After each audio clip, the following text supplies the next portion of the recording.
On this episode of the Star Wars Time Show, the dudes will be joined by Marti Matulis, aka Vane, the space pirate from Skeleton Crew.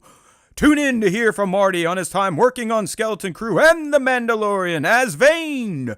Find out what it's like to get turned into some of the wild characters he's gotten to bring to life throughout his career.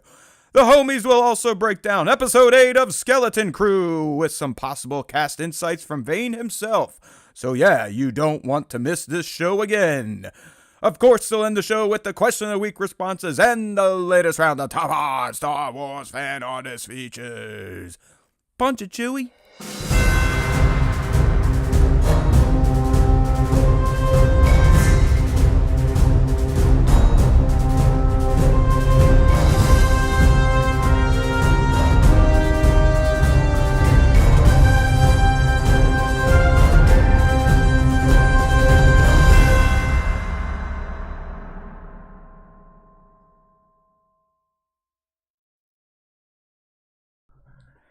Hey now, everybody!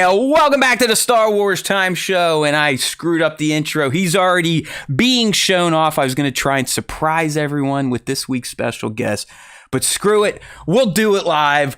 Look who has joined the show, Mr. Marti Matulis. If you don't know who Marti is, you just saw him last night. If you watched Skeleton Crew, hunting down little kids, shooting at them. He doesn't care. He's a space pirate. That's right. We're talking to Vane of the Mandalorian and Skeleton Crew fame.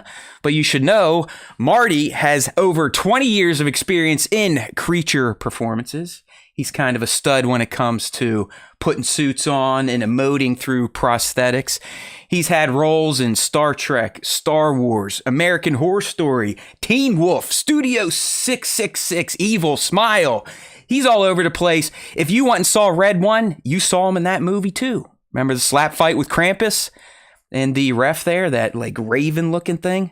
That is my man, Marti Matulis. So welcome to the show, Marti. I'm so appreciative that you could join, especially right after that excellent finale of Skeleton Crew. Good to have you. Good to be here. Can you just follow me around and do that all the time? I don't really have to do anything. In fact, it was great. Thanks. I'll be your hype man, sure. Yeah, I'll sit in Justin's trunk. We can go around to the cons and wheel me out with a mic and a spotlight, and we're off to the races. So. That's right. Well, it's good to have you here. Like I said, I mean, it's awesome. I feel very special to be graced by a real deal Star Wars actor. As I said, Marti's been in both The Mandalorian and now recently in Skeleton Crew playing Vane the pirate. A pirate some of us, I think, in the fandom thought might have, had a little higher of a position in amongst the space pirates we met in Skeleton Crew. But like I said, in the finale, let's just get right to it, man. Vane finally got his due. Like, he got some good screen time. It seemed like you were kind of the lead pirate of terrorizing the At-Atan citizens. You got that excellent chase scene with the kids. What was that like? I mean, how did you guys film that? You did. Well, you got Neil. You at least took Neil's bike out, right? You guys at least blew up Neil.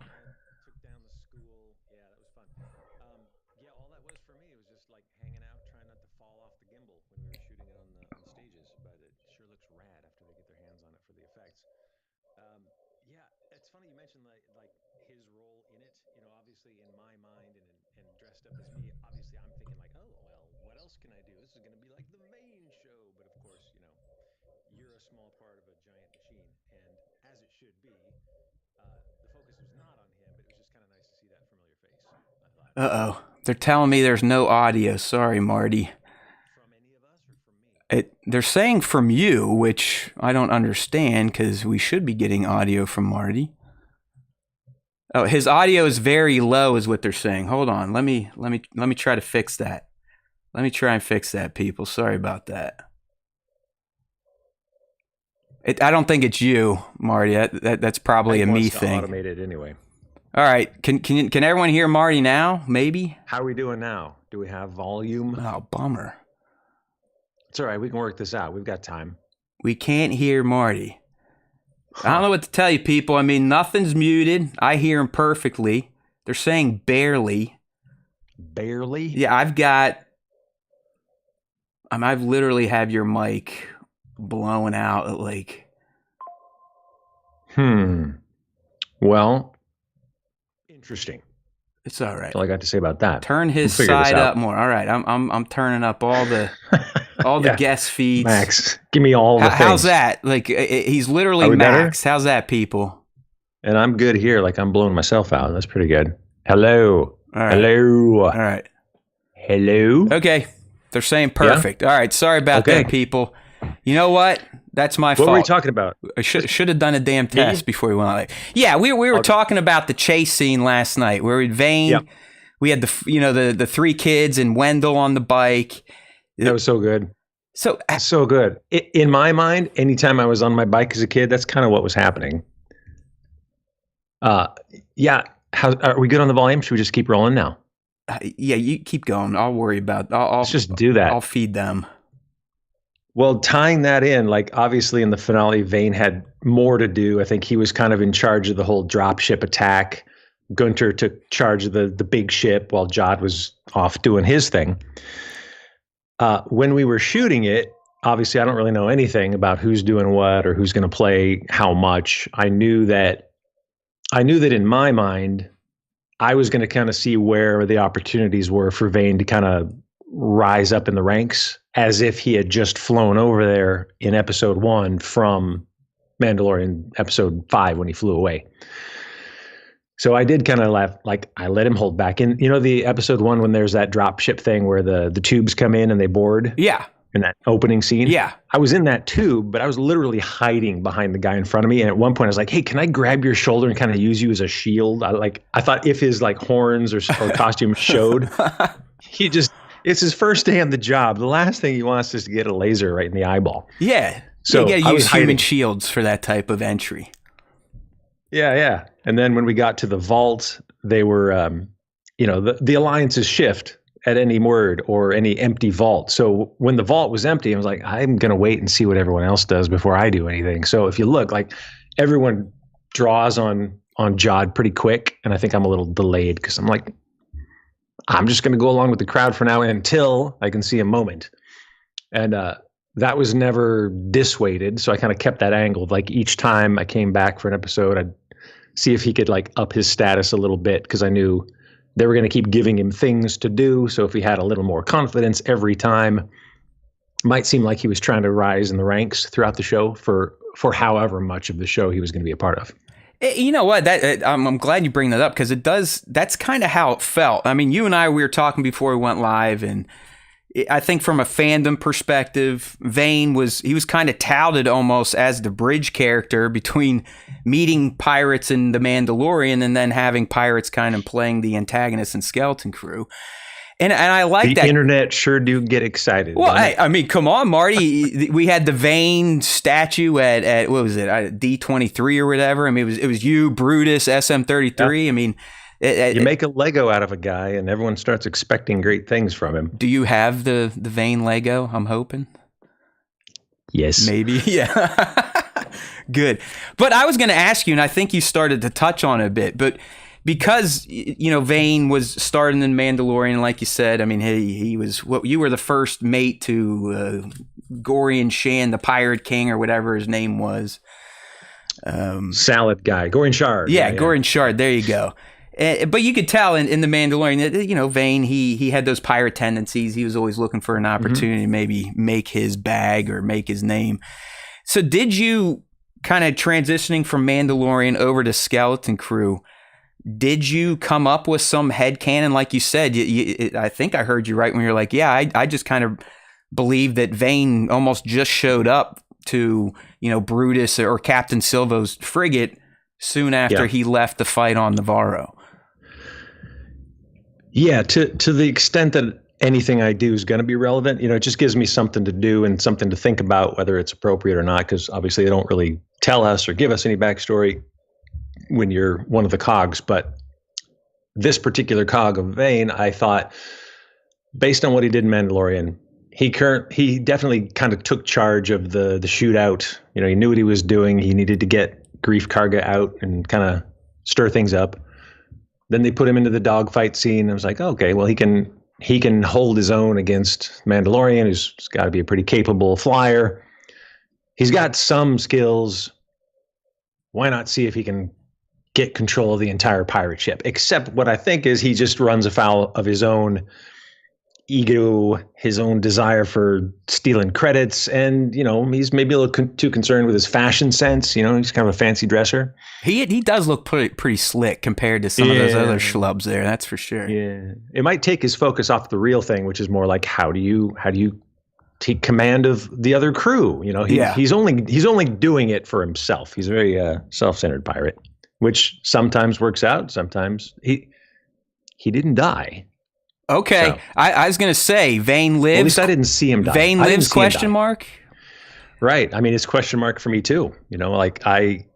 We were shooting the drop ship stuff, and then there was a couple of little bits at the end where the drop ships land, and they talked about Kona coming out as she did, and then they kind of take off.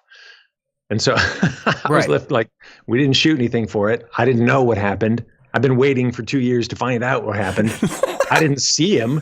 He was there, and then it went over to the other ships, and then they all just kind of were, I think, maybe no bodies, so there's opportunities to be resurrected. That's for sure. Indeed. I mean, as we know, let's be real. The New Republic literally blew up a frigate right over top of major metropolitan areas. So there's a good chance it didn't crash hard enough to blow up everybody and kill Gunther. So maybe if we get or hopefully if we get a season 2. We'll see all you guys maybe locked up in a New Republic cell. I don't know. Or unless that little skiff you were on was enough to get you out of the atmosphere and away from Mad Atten. I feel like they're going to need a few resources and maybe a nice garage to kind of pump the tires back up on those things. But a few of those made it, as you said, like the big crashed ship. I think the main part took a nice little soft dip into the water after the other one augured in. Yeah. There's some pirate activity still going on there at Atten. Excellent. When you were shooting that chase scene in the finale, is that all volume? Are you on are you actually on that physical skiff there? It's just like a hydraulic thing or whatever? That whole sequence, that was not on the volume. That was over on a stage. I think we had either blue or green screen background, and we were up on rotating and tilting gimbal, cameras and lights flying by, and depending on which thing they were shooting at any particular time, they'd either be above us, below us, around us, or they'd rotate the ship around. I think the coolest thing, like technically for me, one of the things was like, okay, we're going to do this, but do all of your actions at half speed. So I think it was when the get after him, he's kind of like rallying everyone up and the ship kind of peeled away. Yeah. We were literally going, it was kind of odd. I think just to make the effect work, however, why ever they needed to do that, I don't know. But because other than that, it was pretty just making sure I didn't fall off the boat. John Watts directed the finale, right? Yeah. So was he just calling out to you guys? Like, because I got a shot of you up on the screen right now. Vane's just kind of up there shooting in the air. Is he just like, hey, Marty, shoot your gun? Or is he just like, you guys just act like pirates and wave your guns around and hardy, har, that type of stuff? To be honest, I don't remember if John was there for that, for the drop ship stuff. I think he was probably off with the kids and Jude. That might have been second unit stuff. It's been so long, and honestly, once you get like shuttled in and made up and then thrown onto the boat, I can't see who's doing anything at that point. So it was kind of a run and gun deal. How limited is your vision then in the Vane mask? It's actually pretty good. It's just that because I'm wearing contact lenses, the pupils don't change. So we were on a pretty dark set. And so, I'm looking through a little tube sometimes when the pupils are fixed and mine want to get more light. So, you kind of know where you're at. You can see things, but everything's just a little darker than it should be. So yeah, that was pretty much it. They bring you out, they put you up on the thing, and then someone out in the background by Video Village says, "All right, put your gun up in the air." So I'm just following the rules at that point and literally just trying to maintain my balance on that thing as it's kind of rocking and rolling. You said you've been waiting 2 years to see the finished product here. When you were on set, did you get to see any of the dailies, like any of the rough cuts where, before the effects were put in, or they didn't let you guys buy the monitors? No. And it's it's rough being an editor or a shooter, which I have been for as long as I've been an actor, because I want to know how things are going to go together, right? Which also helps me. It also helps me as an actor knowing like what they're going to come from or what they're going to cut to, because then I can help by giving options that would allow an easier range of edit points. So I don't know anything. They just throw you up there, you do your thing, and you walk away, and you're kind of like, I mean, I hope, you never know. But I will say that when we shot the episode 5 Mandalorian, the asteroid fight, I was brought into that after they decided to not kill him off in episode 1.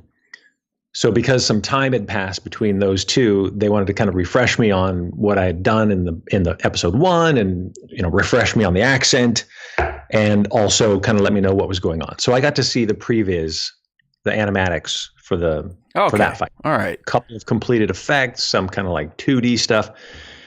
But I felt like that was probably kind of a rarity. Hey, since you brought it up, yeah. So it is true that you were supposed to be one and done as Vane in the Mando. What changed that? I mean, was it your ability to actually perform under all those prosthetics? Did John or Dave change a story beat? I mean, how did you keep that character alive and get into? I mean, so much alive, yeah. He got another series. It's never been spoken to me by anyone else or confirmed, but what I'm presuming at this point is from day one when I got cast, I heard that the makeup team were really excited to do this character as a prosthetic makeup and not a pullover mask, which a lot of them had been in The Mandalorian to that point. Oh, okay. So because I've been doing this for so long, I immediately got a hold of them. I was like, if you guys want to do this as a prosthetic, I could get you a copy of my head. And they responded that they, in fact, already had one and were working on it. So that already, like from day one, that kind of strangely aligned to become a prosthetic makeup. So when we did the makeup test and the costume test, everybody was there to watch, either on phone or in person, and they got to see what he could do. So I was animating the face and giving them as much variety of expression as possible. And I think they saw that there was potential for him as a character to deliver a lot of good emotion and piratey type faces and whatnot. And the costume, they could see how it moved and how I moved in it. So all of those things put together, I think, contributed to his survival. It's got to make you feel pretty damn good, though, right? I mean, just as a person, and this is your profession. It's something you're really good at, obviously. But I mean, you got them to change a Star Wars character. It's essentially change a script. I mean, that's pretty impressive. I would stick that feather in my cap. Yeah, it's hard for me to take much of that personally because I know how many people are involved in creating that. And I'm sure something of what I did contributed. There's just no way to like parse that and be like, yeah, I'm that great. I am Marty. I am awesome. Don't you know who I think I am? I love it. To answer your question though, briefly, like it couldn't have been a greater gift to have Jon Favreau walk up the morning of the first day after I've just met Carl Weathers and say, yeah, you're not going to die. What? Okay, bud. Yeah, thanks, man. You could have waited till lunch.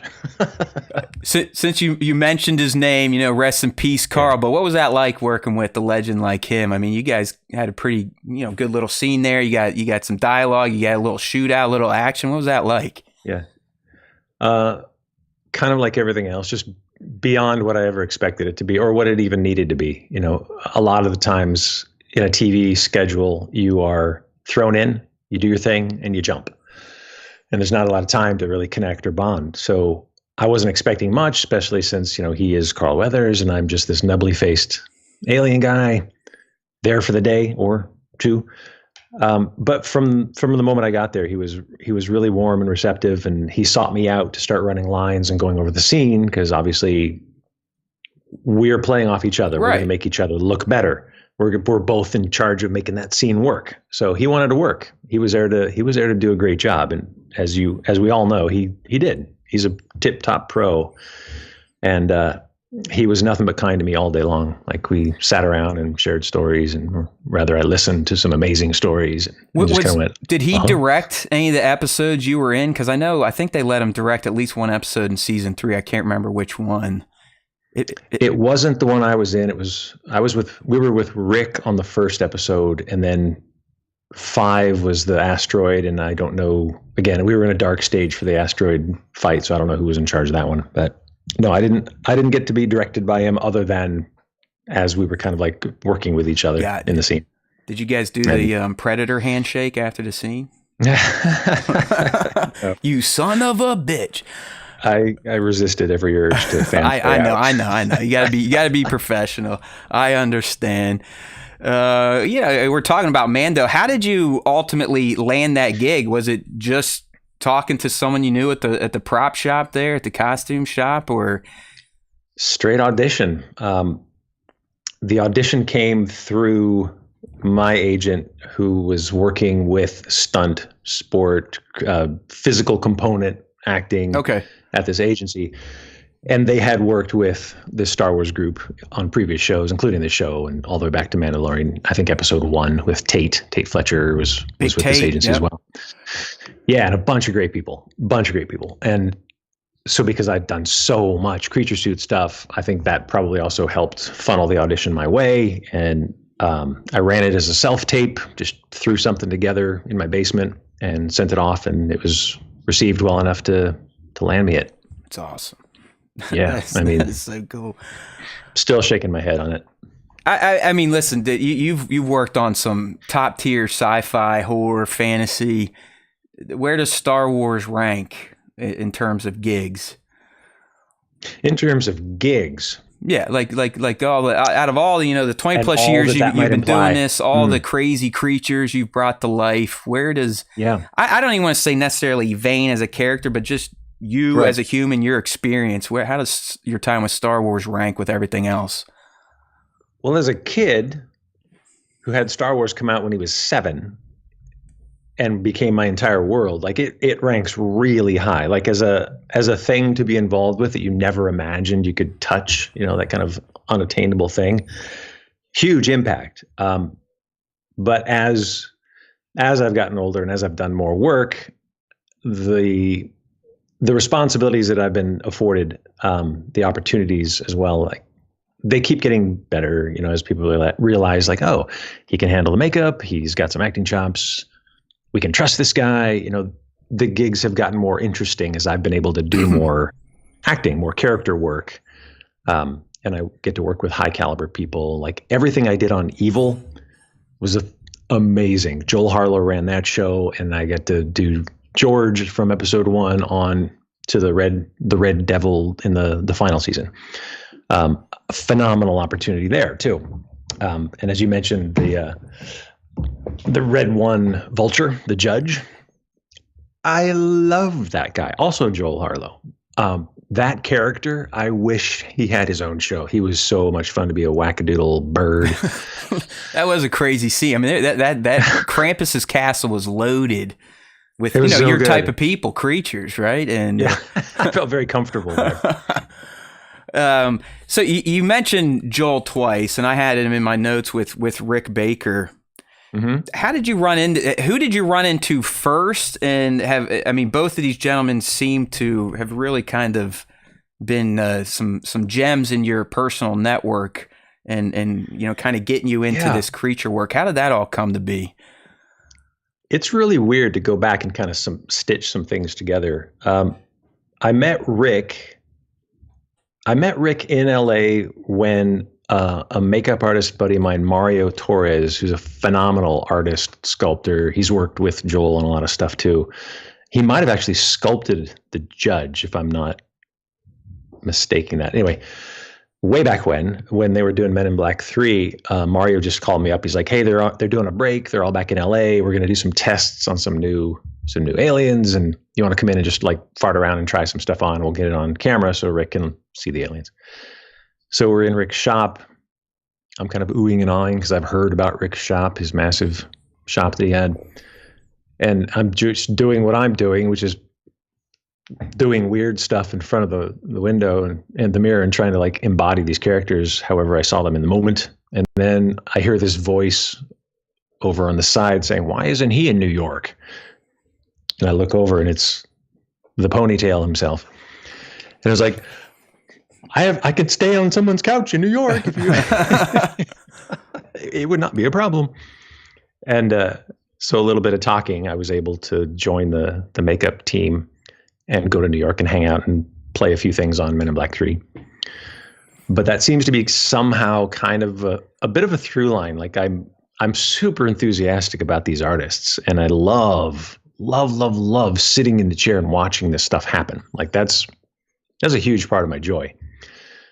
And I'm very respectful of their work. And I want it to, I don't even eat at lunch because I don't want to impact the glue in my mouth. Like, so yeah, I think because I'm not a pain in the butt and I've got some acting chops in my training, that's contributed a lot to kind of not just getting some better opportunities in these gigs, but just making really good friends in this business and in this particular niche of the business.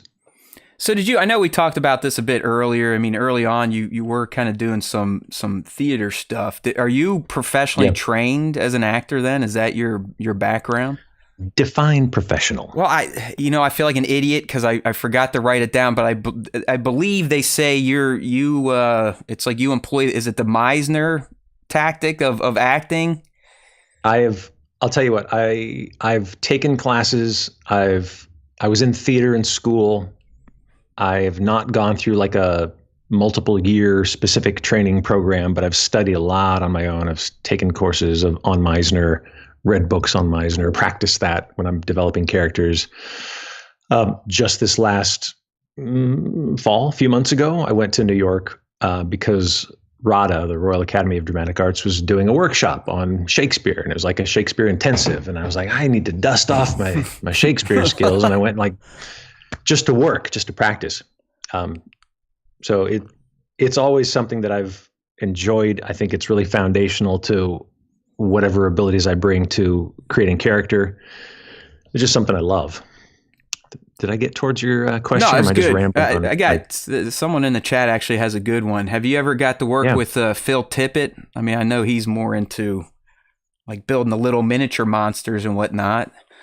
God, if they would have let me know that they were working on that crab, trash monster crab, and they said, you can just sit there if you want, I would have been there from half an hour before he showed up to 2 hours after and just poking him and asking him questions.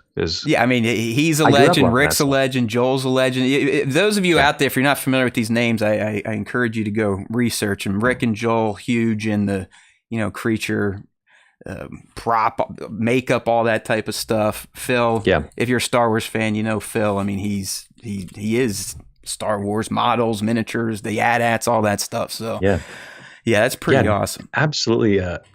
It's well worth deep diving some of that too. There's some amazing books out there about kind of the special effects makeup world and kind of the history of it.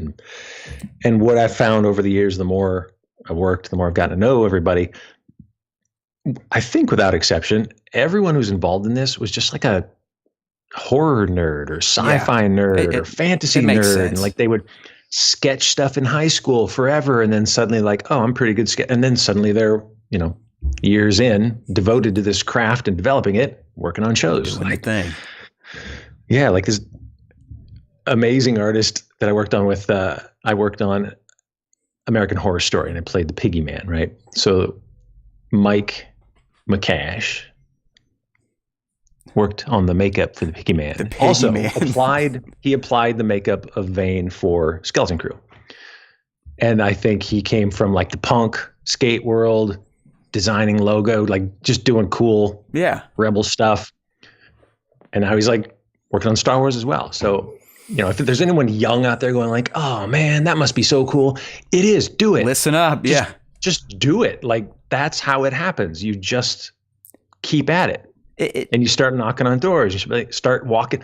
If I had known as a kid, you could just go to Marin County and like look up ILM and go, hey, can I just tell you what I love and see what you love and like sweep your floors? Yeah. Like, by now you'd be a high up at ILM. I wonder what would happen today if a kid walked in 2025 and banged on the doors. I don't know. It might not be the same experience. Fair. I might be thinking a few decades beyond that ability, right? Yeah. When you were talking about, the beauty of makeup and how much you appreciate it, it does seem, and maybe at least in Star Wars, it seems like a lot of productions are going back to practical creatures, practical makeup versus, tinging things with CG, where there was kind of an era where it seemed like a lot of studios were leaning more on let's just digitize this stuff. I mean, I'm sure someone with you in your profession, did you notice that trend? And do you have a thought as to why it's coming back around to the practical? Yeah, there wasn't ever really, I don't think there was a big issue that I was aware of where like CG was taking over. I'm sure a lot of people felt it when they were out bidding for jobs and whatnot. But I've never been like a big naysayer about CG. I love really good CG. Yeah. I mean, I abhor really bad CG, and I've said this before too, even in practical makeups, there are certain points when CG can really enhance it. Physical practical makeup on a human form can only go so far. If it's a big built out something or a big head that's an animatronic, like I can't raise the eyebrow of an animatronic. Someone else has to do that, and they can only go so far as the servo motor. So there's always an enhancement opportunity with CG, unless it goes so far that the entire thing needs to be CG. But caffeinated point being, any trick you employ along the path from beginning of story to end of story that enhances the story is okay. Doesn't really matter. No, I agree.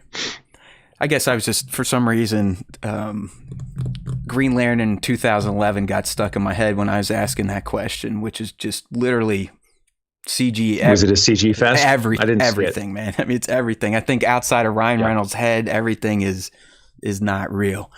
I can't say I love it. I can say that maybe I can appreciate someone wanting to see how far they could push it. Yeah. And then if it didn't work, they're certainly going to know. And whatever they learn from it, they'll take to the next thing. Well, hey, your production, Neil, like it wasn't Neil a blend of practical, a little CG on, to keep the snout moving, or was Neil all mechanical? Was someone moving that with a remote? As much as I was witness to, there was a combination of Robert with the headgear for his facial capture, which is always hilarious. There was a component of either body double and or stunt double with a head. And I think the head had like a panel so they could see out. Okay. And I'm sure some of those had some animatronics from maybe Legacy. I think they were running that. So he was also just a combination of tricks and tactics. And watching the show now, I can't tell how they blended what was CG. I can't tell what was practical and CG. It's so good. Like, if there's any benefit to the 2 years or the year and a half or whatever we had to wait for the show, it's the effects were ridiculous in this show. Yeah, I thought they came off really, really good looking. The atmospheres, I'm blown away. I'm always blown away. That pirate frigate in the finale, Marty, when it's coming through the atmosphere and then lowers its cannons, and then you guys are being jerks and shooting at these peaceful AT-ATs. Yeah, they'd stop running. Yeah, seriously, it'd be a lot easier to get them. If you guys were save some lasers, if you're just nice to them, these people are used to just doing what they're told for generations. You should have just been like, hey, we're the Republic, and they were like, okay, turn our power back on. We'll keep making you credits. Had they only realized that they've never seen pirates and lasers, we were just scaring them away. Yeah, you could have just came down and be like, hello, we are the benevolent Republic. We are here for credits. And they'd be like, oh, okay, great work. The supervisor has asked us to tell you to stop moving. Oh, man. Please empty your pockets. You bring up a valid point. Did when the barrier got broken, it was an awesome visual moment last night in the finale. That was cool. Did you guys did they reflect that on the volume at all to kind of cast that green light on everyone, or was that all done in post? That was nothing I got to see. I wasn't on the volume for any of that scene. It was just the green screen dropship stuff. I know that I think the Kona character and the Beef character, I think they were on the volume for some of the city stuff.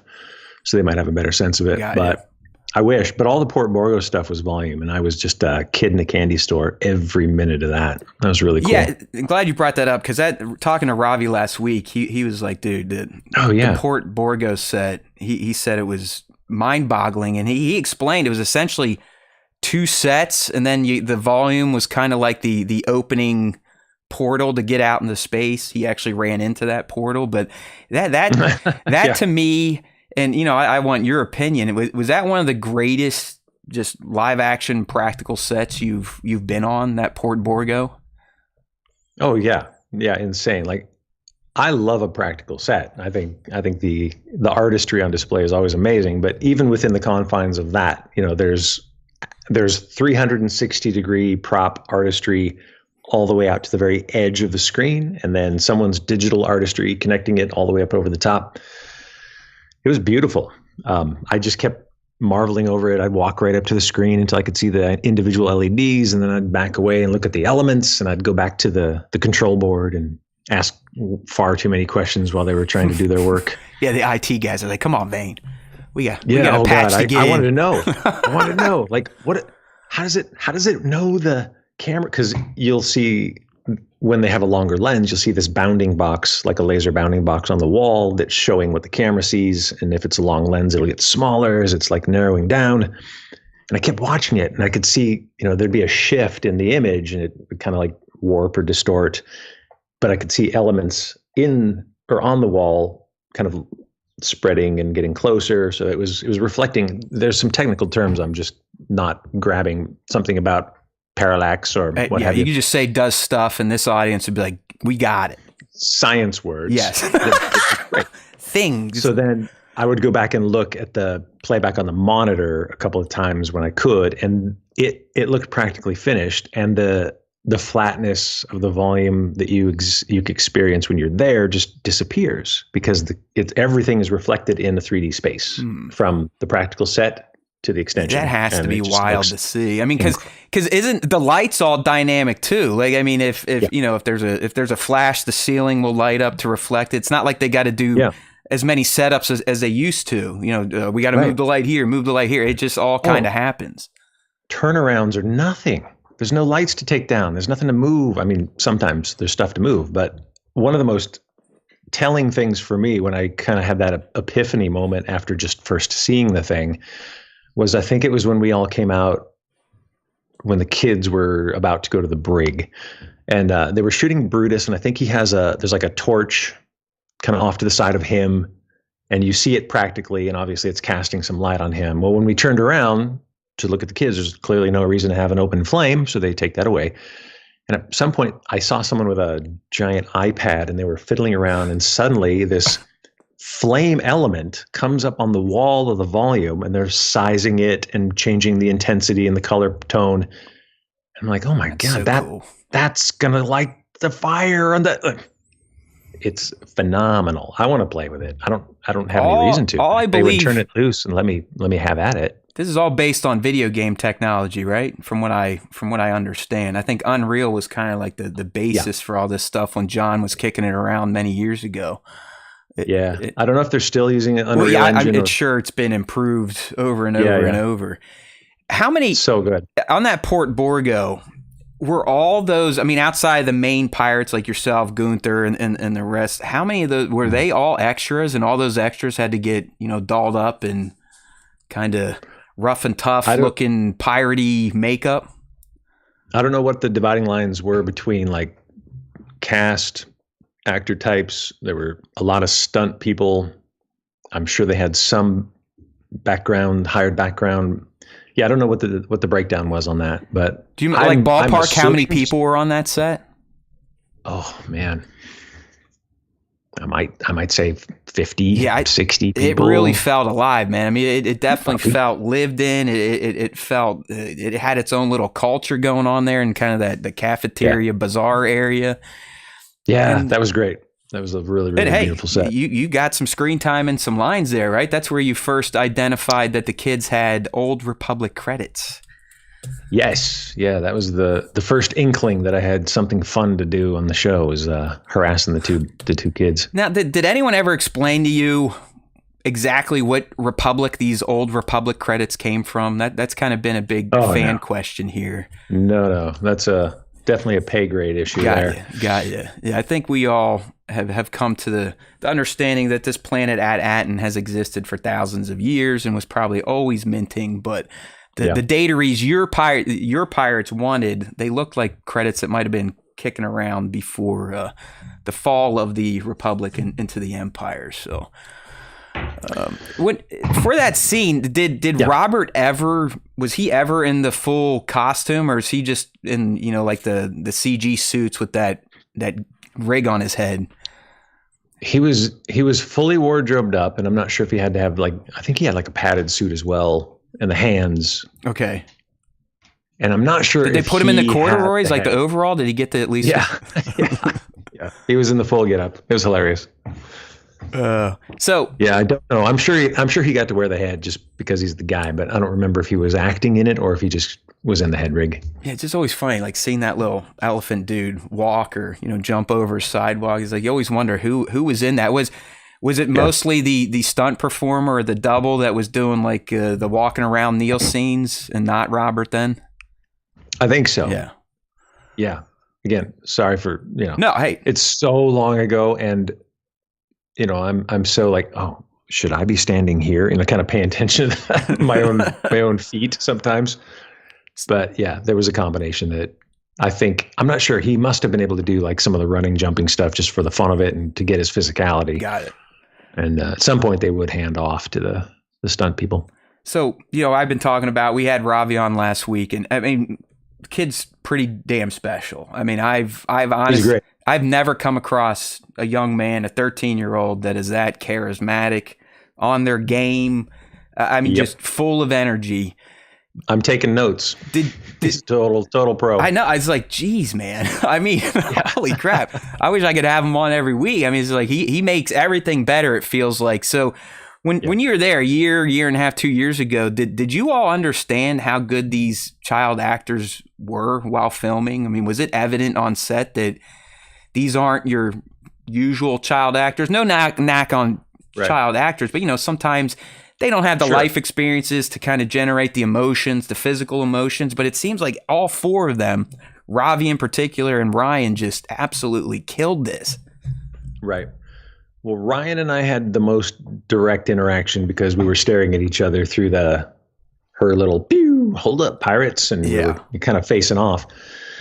So because of that, she and I got to chit chat a little more, and I got a sense kind of her temperament, her maturity, and but all of them are so much more mature than I think I ever was. Even now, really. It was pretty apparent that they had really knocked it out of the park with casting those four. They all meshed really well. It seemed like they kind of had their own individual personalities just as kids, but they all seemed to get along as friends, which is great. I would love to know how much time they gave them and what they gave them to do pre-production to kind of bond. I asked him that. I was like, know each other. Yeah, it's like, did they kind of nurture a relationship? It didn't sound like a lot, but it sounds once they got there, they had to go to school. It sounded like they had a lot of fun there. It sounded like Ravi and Ryan, they kind of hit it off. They would get yogurt every night and just kind of hang out. So it does seem like they kind of kept them together, and now they are bonded. And so, hopefully, I mean, listen, I hope it for all of you, but Skeleton Crew season 2, right? I mean, I really like how this finale ended, as opposed to something like The Acolyte, where it's like, they didn't know they're getting a second season, yet they left a lot of stuff on the table. And it's like, okay, well, now we're not going to get it. Where Skeleton Crew, kind of same deal, initially announced as limited series. And it does feel like Watt and Ford wrote the finale in a way where a fan, you all as characters, would be like, yeah, we did it. We told a story. We answered all the plot mysteries that were brought up in episode 1 and kind of fleshed out throughout the 8 episodes. And we kind of put it all to bed. We left our characters in a place that's satisfying. There is obviously potential to keep going, but it feels like, unfortunately, if Skeleton Crew doesn't get greenlit for season 2, it did its job, right? It really feels like a complete season and a story was told. And hats off to Christopher Ford and John Watts. Like how you can craft something that has so much of that, both the complete satisfaction of the story, all of these little dropped in lines that could easily continue. They make you want to know more. Like, what's up with the murals, with all the people on the murals? What's up with... Do you know, Marty? Please. I know nothing. I know nothing about it. But We've all been so scanning those damn murals, I promise you. Yeah, I mean, when they went to the spa planet and they were in the Chamber of Treasures, and you see Neil looking at that big statue of like that of an elephant buffed out, like, and they held long enough on that for you, us to go, wait a minute. Like, what's he seeing in that? Is that inspiring him? Is there something historical that he recognizes, or is he just kind of like envision? Now he's like getting a sense of his future potential. Like, what's going on? So that, plus fitting it correctly into the lore, even though they don't like hit the lore points too hard, but it fits in the world, right? It's just a testament to really good storytelling, and these guys are fantastic at it. Like, they got the vibe in there, they got the nostalgia hits in there. The kids were great, so they were obviously attuned to how to direct children and cast children who could be directed, who would already have the temperament and the personality and could just be nudged along the story. I'm blown away. Like, I've heard that the viewership is low at this point. I'm desperately hopeful that word of mouth will keep going, because this is such a treat. Like, as a fan, I'm ready to watch it again. We saw the finale last night. I'm ready to go back, because now as we said, there's so much packed into it now that I've seen it and just enjoyed it purely from a viewer. Now I want to go back and start picking things out. Mm-hmm. I probably, as I do with things I like, I'll go back a third time and start like really picking into Mick's score, which was lovely. Oh, dude, amazing. Looking for like those little fine details. Yeah, Mick's score made me really happy too. Did he ever, I mean, this may be a dumb question, but did you ever see him around set, maybe just trying to get a vibe for what you guys were doing to help him kind of generate some of those themes he came up with? If I did, I wouldn't have known him at the time, but I will say that when we went to the premiere, they held it at Disneyland. And after the premiere, they cut us loose for the last hour or two to go terrorize the park. And I got funneled to this group with Mick and his dad, and Mick and I were chit-chatting, and he was kind of hitting me up on Creature Suit questions, and I was like, oh, yeah, but you're a musician and composer. Let me go at you. I didn't get too far along the lines because we went to Pirates of the Caribbean to go ride the ride. But I was kind of complimenting his work on Penguin and what he had done so far from what I'd seen, which were the first 3 episodes. And he mentioned something like he saw something later on in the series. I think it was in the finale that made him giggle, which I took as the hologram point when I'm like about to blow the tower up. And Jude's like, you idiot. I was like, it's all right. Yeah. It was a speeder bike. I did. That was a good little gag. I remember. Yeah. That's hilarious. We got him. Cut to, didn't get him. He's walking in the door right now. Yeah, I mean, Mick was, that score is something else. I'm not going to put him up there with John Williams quite yet, but he channeled that spirit, I think. Yeah. I mean, there's definitely some themes in Skeleton Crew that ring out. I love what he did with the play on the Force theme he did in, was it episode 2 when Jod's pulling the key over? I thought that was good. He led into it. Yep. He kind of held it, and he was teasing it. He was teasing it, right? And then he hits it, and like me, probably like you, we're OT trilogy fans. Yep. I get very Pavlovian when I hear the Force theme. It's like, oh, dude, don't do this to me. Come on, Luke and the twin sons, don't do it. Yeah. Which was so smart, because he's not going to hold up that bargain, but for the sake of Wim's character, that's exactly what we should be thinking at that point. Yeah, no, it was great. Yeah, Robbie was telling us that the finale might be 50 minutes, so I'm wondering if there were some edits that holding back some 10 minutes somewhere on somebody's computer. Yeah, and I'm not going to say anything on air, but speaking with Justin, it does seem like they might have taken Wim in a slightly different direction there in the finale. But maybe they're holding off on that for some season 2 stuff. So I, for one, I definitely thought Wim was trending Force sensitive, is I guess is what I would say. Sure. That would have been an easy direction to go with his obsession and love of all things. Right. I'm telling you, I thought he was going to, at some point, reach out, Zhwoop, get that the saber. lightsaber? Yeah, I kind of thought that was going to be the beat, but I loved how it went down. It was still fun to watch. So, kind of speaking of who ended up becoming the main antagonist, Jadna in the Wood, Captain Silvo, whatever you want to call him. As a fan, I've been watching Star Wars forever. I honestly think Jude Law may be the best Star Wars actor that I've seen. I mean, there's been some great performances. Jude Law. Skarsgård was great as Luthen and Andor, but man, so good. I think Jude just destroyed this role in a fantastic way. I mean, that character was so dynamic. It had so many layers. Last week we all thought Jod was a piece of crap, and then by the finale, and you're like, I think he learned his lesson. Like, I think he does understand now that there is still good out there, and with the right people and the right influences, good can happen. And just the way he acts, both physically and the way he delivers lines, man. What was that like working with him? I mean, I know you were there for, what was that, episode 6 on the frigate, the trial, right? Yeah, that might have been my only. Well, no, the episode 1 when we were going after that, the vault, the empty vault, was the first time I met him. Okay, and that, but brief, because it was also episode 1, and everyone was just kind of finding their feet at that point, and I think I said hello on that one. Episode 6, much more interaction. Got to go over the scene a little bit with Bryce and our interaction, which, as all things, it was a little bigger as we shot it. Of course, they pared it down in editing. There was one point when we were on a break, not doing anything, and I saw him kind of, as we would do, walked over to a computer panel and was just like poking buttons and flipping switches. And I was like, nah, he's cool. He's practicing he's one of us. His analog. Yeah, he's practicing his analog button pressing. I love that. Yeah, but you're absolutely correct. Like, his performance in this, the arc as a whole, it's phenomenal. I look for subtlety. I want to feel what the character's feeling. I want to be able to detect what they're thinking. Right. It was so layered, even from that moment, which made me laugh. Also, because it was played so straight and so poignant when he finally sees all of the credits and he walks up to that bank. Oh my God. And he almost cries. Amazing.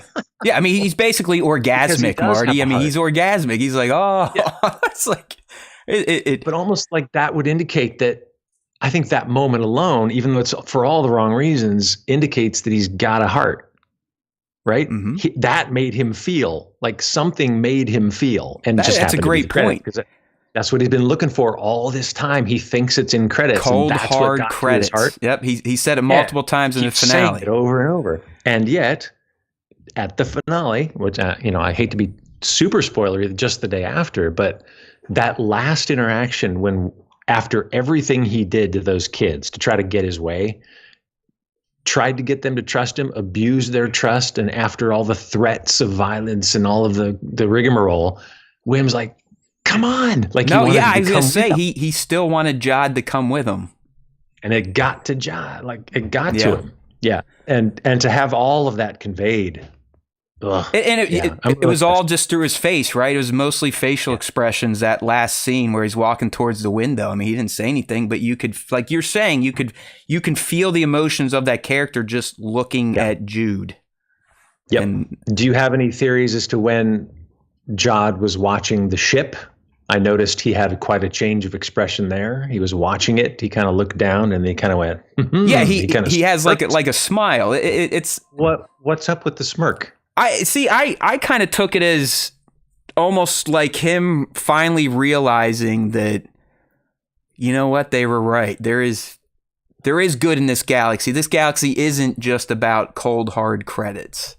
It was almost like, yeah, they were right.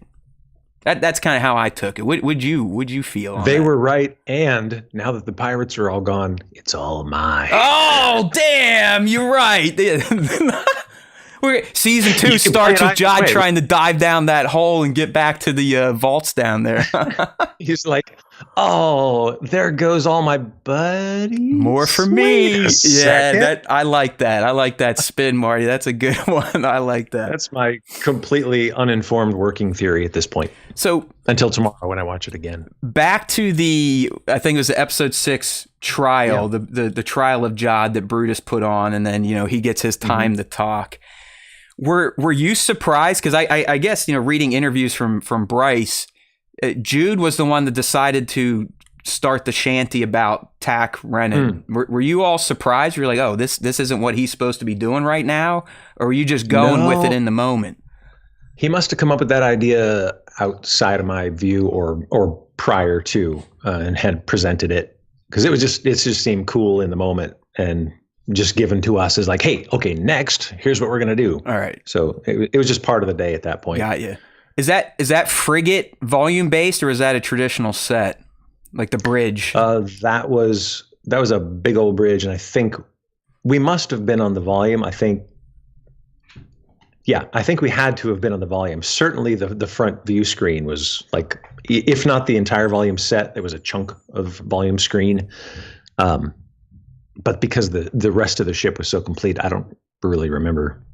Were you guys like, or maybe I wouldn't have even known, because again, it's so dark. This is how, like, you might think I'm waffling, not trying to divulge any secrets, but imagine this. You're getting dressed up as a space alien. You're in these bright rooms and everyone's working on you. And then they bring you onto the stage and it's pitch black. And someone's guiding you so you don't fall on your face, because your eyes haven't adjusted yet. And someone's like, okay, let me put a microphone on you. Okay, let me check your makeup. And you're like, well, I don't even know where am I? Where am I? And then they take you through all these little circuitous routes and tunnels. And sometimes you'll go over and be like, oh, there's an alien. Oh, wait a minute, I'm an alien. And then you'll sit for a minute and then someone's like, okay, now come over here. And they'll take you over here. And they'll be like, now come through this door. And then suddenly you're on the bridge of a spaceship. It's got to be very disorienting, huh? Yeah. It might be good for your head to get ready. You're like, I don't even know where the hell I am anymore. So yeah, let's go. I'm definitely on a spaceship. Yeah. For the actor, there's nothing more beneficial than just being kind of like thrown into this environment, because you want to seem as real as possible if you're going to be pretending that you're in the place and it's real. We actually had a member question. We do have some channel members, so as one of their perks, they got to ask a couple questions, Marty, if you don't mind. No, I'm going to get my last swallow of caffeine, and I will be so primed. Let her rip. Here he comes. All right, this one comes from Abby Sky, and I'm seeing some pop up in the live stream, so it's a good time to ask. They want to know, Marty, could you describe the prosthetic process for Vane and tell us how long that took every day to physically transform into that character? 100%. So night before, I'll shave my noggin. Since I'm already cropped, I just bring it down so that the glue will stick. Glue is the major component of this whole process. So the first thing, bright and early, like Elmer's glue? I mean, what type of glue are they putting on your poor head, man? Yeah, 2-part epoxy. They get a stick. JB Weld all over. No, I think it is I could be wrong on the ingredients, and it's all proprietary stuff, but it's like a surgical adhesive, like a silicone adhesive.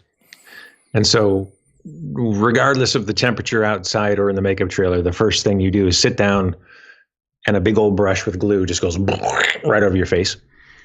And then the pieces start going on, and then the paint happens, and then the touch-ups and all of the little pieces. Hour and a half to hour 45. I think he started out around 2. We got him down to about maybe hour 45. Pretty quick as special effects, makeup, prosthetics, appliances go. How do you pass your time? I mean, I'm thinking I'd probably start going nuts. I mean, are you able to look at a device, or you do meditate? Do you sleep? I mean, how do you get through that? My particular makeup, my internal self, I have no issue with it. I love watching it. Okay. So other than if I get tired and I have to kind of see if there's an opportunity to kind of check out for a second or try to get up and stretch. There's always like a get up and stretch point. There's like a get up and go to the bathroom point. But I love it so much, I don't really want to miss it. So I'll watch as much as I can. And I like to see And also because I've been doing it for so long, I can kind of predict the next stages of it. I know like after the first lay down of the pieces, I can probably stretch a little bit. After things have dried and are largely in place, I can kind of start like working the makeup to see. I can see what it looks like when I do what I think is correct. So I can start working on like translating through the makeup. Yeah, I think it's a treat. I don't know how much longer I can do it because obviously I'm aging to a point, and like, chemical toxicity at some point is less appealing, and recovery time. You end up like the Tin Man. But it's absolutely delightful. It's a really, really cool process. All right. It's not for everyone. There's the claustrophobia factor. There's the can I sit still for 4 hours factor. Yeah, that's where I'd start to get a little itchy, I think. It's like, okay, I got to be here for 4 hours straight, and then I got to do usually 13, 15-hour day on set, typically. I mean, it can be. I think it wasn't nearly that long with this show, probably just because there's so much going on. They could schedule out their parts and pieces pretty accurately. I don't remember any. Well, also because I was on Star Wars and on the volume, they could have had me for 12 hours, and I've been like, "Can I just stay?" Yeah, like I'm good. I'll see you. I'll lock up for you. See you in the morning. Yeah, there's a hammock over here. Find me tomorrow. Were you one of the first cast members that had to come in on the call sheet because of the makeup, or was I'd imagine Brutus's makeup probably took less time than yours because his seemed like just right, just almost put a helmet on. His was like suit. Head. I think his was probably pretty quick. The makeup trailers typically hold 3, sometimes 4 people, and then 2 to 3 people working on the person. Right. So I think I had Jaleel. I was gonna say Jaleel was probably in there. And then Dominic, who played Beef, he was in my trailer several times. And then it just depends on the day. They'll distribute people out, and they'll walk in and be like, "Hey, how you doing? I won't see you again for 12 hours, but I'll try to remember your face." Yeah. Yeah, I think it's kind of weird. It's really weird. You do get to know the people as the characters, and it's kind of bizarre sometimes when everybody meets each other out of makeup, and you're like, right, surprise. Sure, we've worked together. Yeah, no, hey, you used to put stuff on my face for 2 hours a day. For hours. Oh, that is crazy. Strange. Did you get to keep any mementos from either show, Mando or Skeleton Crew? I have an entire trunk full of credits right over there. I'm not going to show you, but they're really cool. Yeah, someone was asking, did Vane ever get to touch a datery? Oh, it sounds like maybe he did. That's about the only thing I would have wanted, because I'm not like a huge collector. I'm a little more minimalist in real life, but a credit would have been really cool. And now that I saw the finale, it seems like there would have been ample opportunity. There's plenty. Those definitely weren't CG. Those were all practical. Yeah. So yeah, that would have been nice. But no, nothing at all, actually. Not even some Navarro sand. Yeah, come on. Robbie at least collected alien space dust, man. Come on. You got to have something. Does he have like pockets of dirt? Yeah, he said he would, at the end of the day, he'd like empty his costume and save it. And then I forget who it was, maybe a grip or someone saved him a bottle from all the different sets. I thought that was nice. So. That's pretty cool. Yeah. That's nice. No, I think, since you're also since you were the first in to start the makeup, and we're also some of the last out after getting out of all the makeup, but inevitably you're going to come home with some like glue boogers in the crevices of your ears. Yeah. So I think that's my souvenir. Slimy glue remnants. Hey. It is from a Star Wars production, though, so it means something to somebody. For 25 years, I've collected every little glue ball from my ears. So you got it out in your backyard. It's probably massive at this point in time. Yeah, it's like a meteor. Oh, man. Let's see. Out of the Skeleton Crew episodes, was there one that really kind of stood out to you as your personal favorite out of the 8? As a fan, as a viewer? Yeah, yeah. Man, they were all so solid, really. I mean, someone on the internet said something like, filler episode. Like, yeah, but really, though? No. I don't think so. I think they all had a lot of really good stuff in them. I like world building, so probably 1 and 2, because I like the introductions to people. I like to see how they're going to set them up, how they're interacting. And clearly, you know what the challenges are going to be based on how they're initially presented. So obviously these kids are going to have to learn a few things. So I like 1 and 2 probably the most. All right. That's As a good me, answer. the actor, There's no wrong answer. probably 2 because I had the most stuff to do for Vane. Got you. You know, it was his first interaction with the kids and the chef creature and the crustacean creature, and then the running and the getting punched by SM was great because I got to be ratcheted. Oh yeah, that's back right. Stunt guys. That's right. You got one of the cock and load punches. Yeah, kicking it off with a center punch. Oh. Yeah. So were you in the rig for that, or they put a stuntman to get yanked? No. There was at some point there was that like, hey, so we only have one costume. Oh no. What do you think about? I'm like, yeah.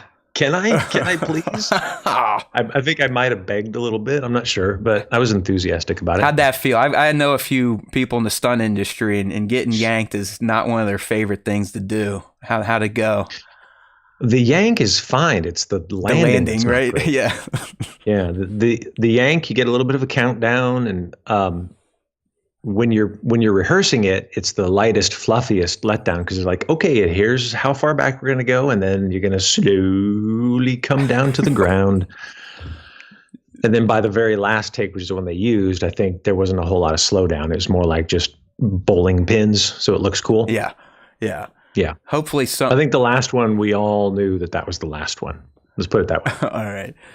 Yeah, I was half expecting to say the finale. You know, I do think that Vane. Yeah. It as we were talking, it does seem like that's finally when Vane was starting to kind of assert himself and maybe be the number 3 to Gunther's 2, something like that. And as we kind of kick things off, Vane lives. We didn't see a body. We don't know. It's not like the frigate blew up. So this is true. There is potential. Yeah, there were all of the little moments kind of were favorites. Like anything that I could add or suggest or got an opportunity to play with, like that's just the fun stuff. I know it's not the Vane show, right?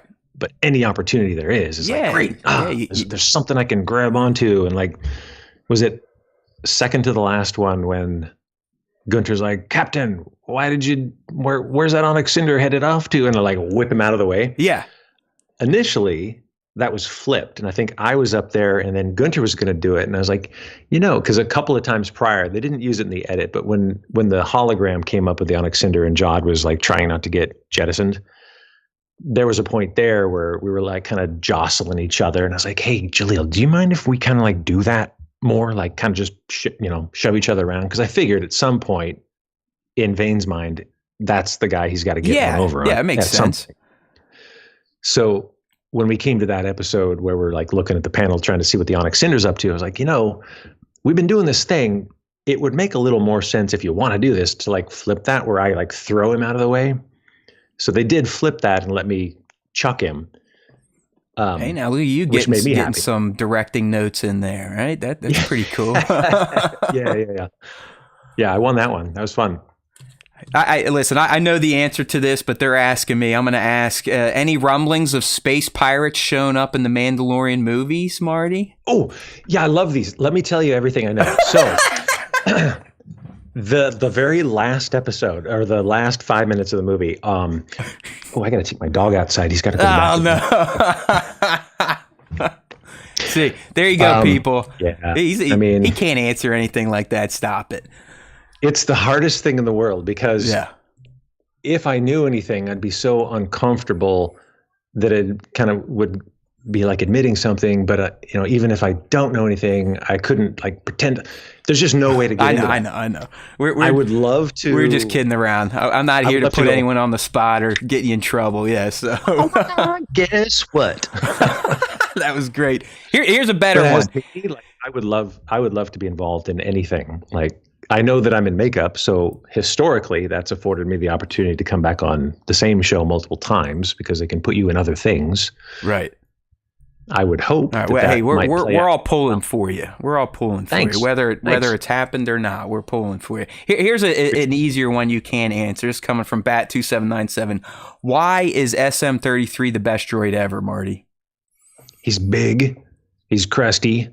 His morality is flexible. Yeah, it seems like his pirate code's a little loose there at the end. What did he say? Close enough. Yeah. Oh, so cool. Claims he's good enough. Let's go. Yeah, he was cool. From a technical standpoint, in the making of it, they had this guy Zach, who's a really tall basketball player. He was the one wearing the leotard, so they'd get the physical reference when it was full CG. Got you. And they had the well, there's a term they're starting to call it. It's like a Japanese puppetry form, where it's like a wearable puppet on the front of a guy. So I think we've seen some of the BTS shoulder. Yeah, so technically seeing how they put them all together was great. And then the effect of it, I love that he's like this, like been there, done that, seen everything, attitude. Crotchety, yeah. Arr. I like that he's like, arr, and then he disappears behind the wall, and then he's like, arr. that moment, that's why he's the best droid. Yeah, that was great. We were all just cackling when that happened. It was watching that here. Yeah, he's a little delirious. Who knows what that snowball was doing to his circuits in there? He's got a little squirrely every once in a while.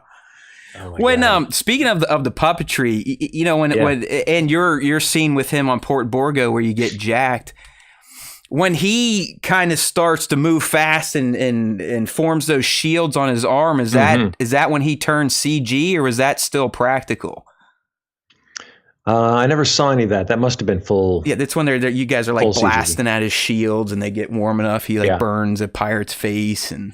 Yeah, it wasn't apparent to me when we were shooting that he had any kind of like transformational stuff. Okay. I might have seen him in different forms and just not even recognized. So yeah, the only interaction I had was that when he's face to face and we're pre-punch, and then when we came out to throw the kids in the brig, we had shot a little extra beyond Wim saying "brig, what's a brig?" and we all kind of like encroached on the kids. Yeah. And I asked the guys, I was like, "Hey, can I kick the prop? Can I kick him a little bit? Because he just punched me, and I haven't even noticed that he's on the floor." And like, yes, I just gave him like a little little tap with my boot. That would have been awesome. Yeah. So, if it were the Vane show. Yeah. So just speaking from your time on Skeleton Crew working there, do you kind of have a standout memory from that shoot? Something that you go back to every once in a while, like, damn, that was a good day, or that was a great moment, or we really nailed that as a cast.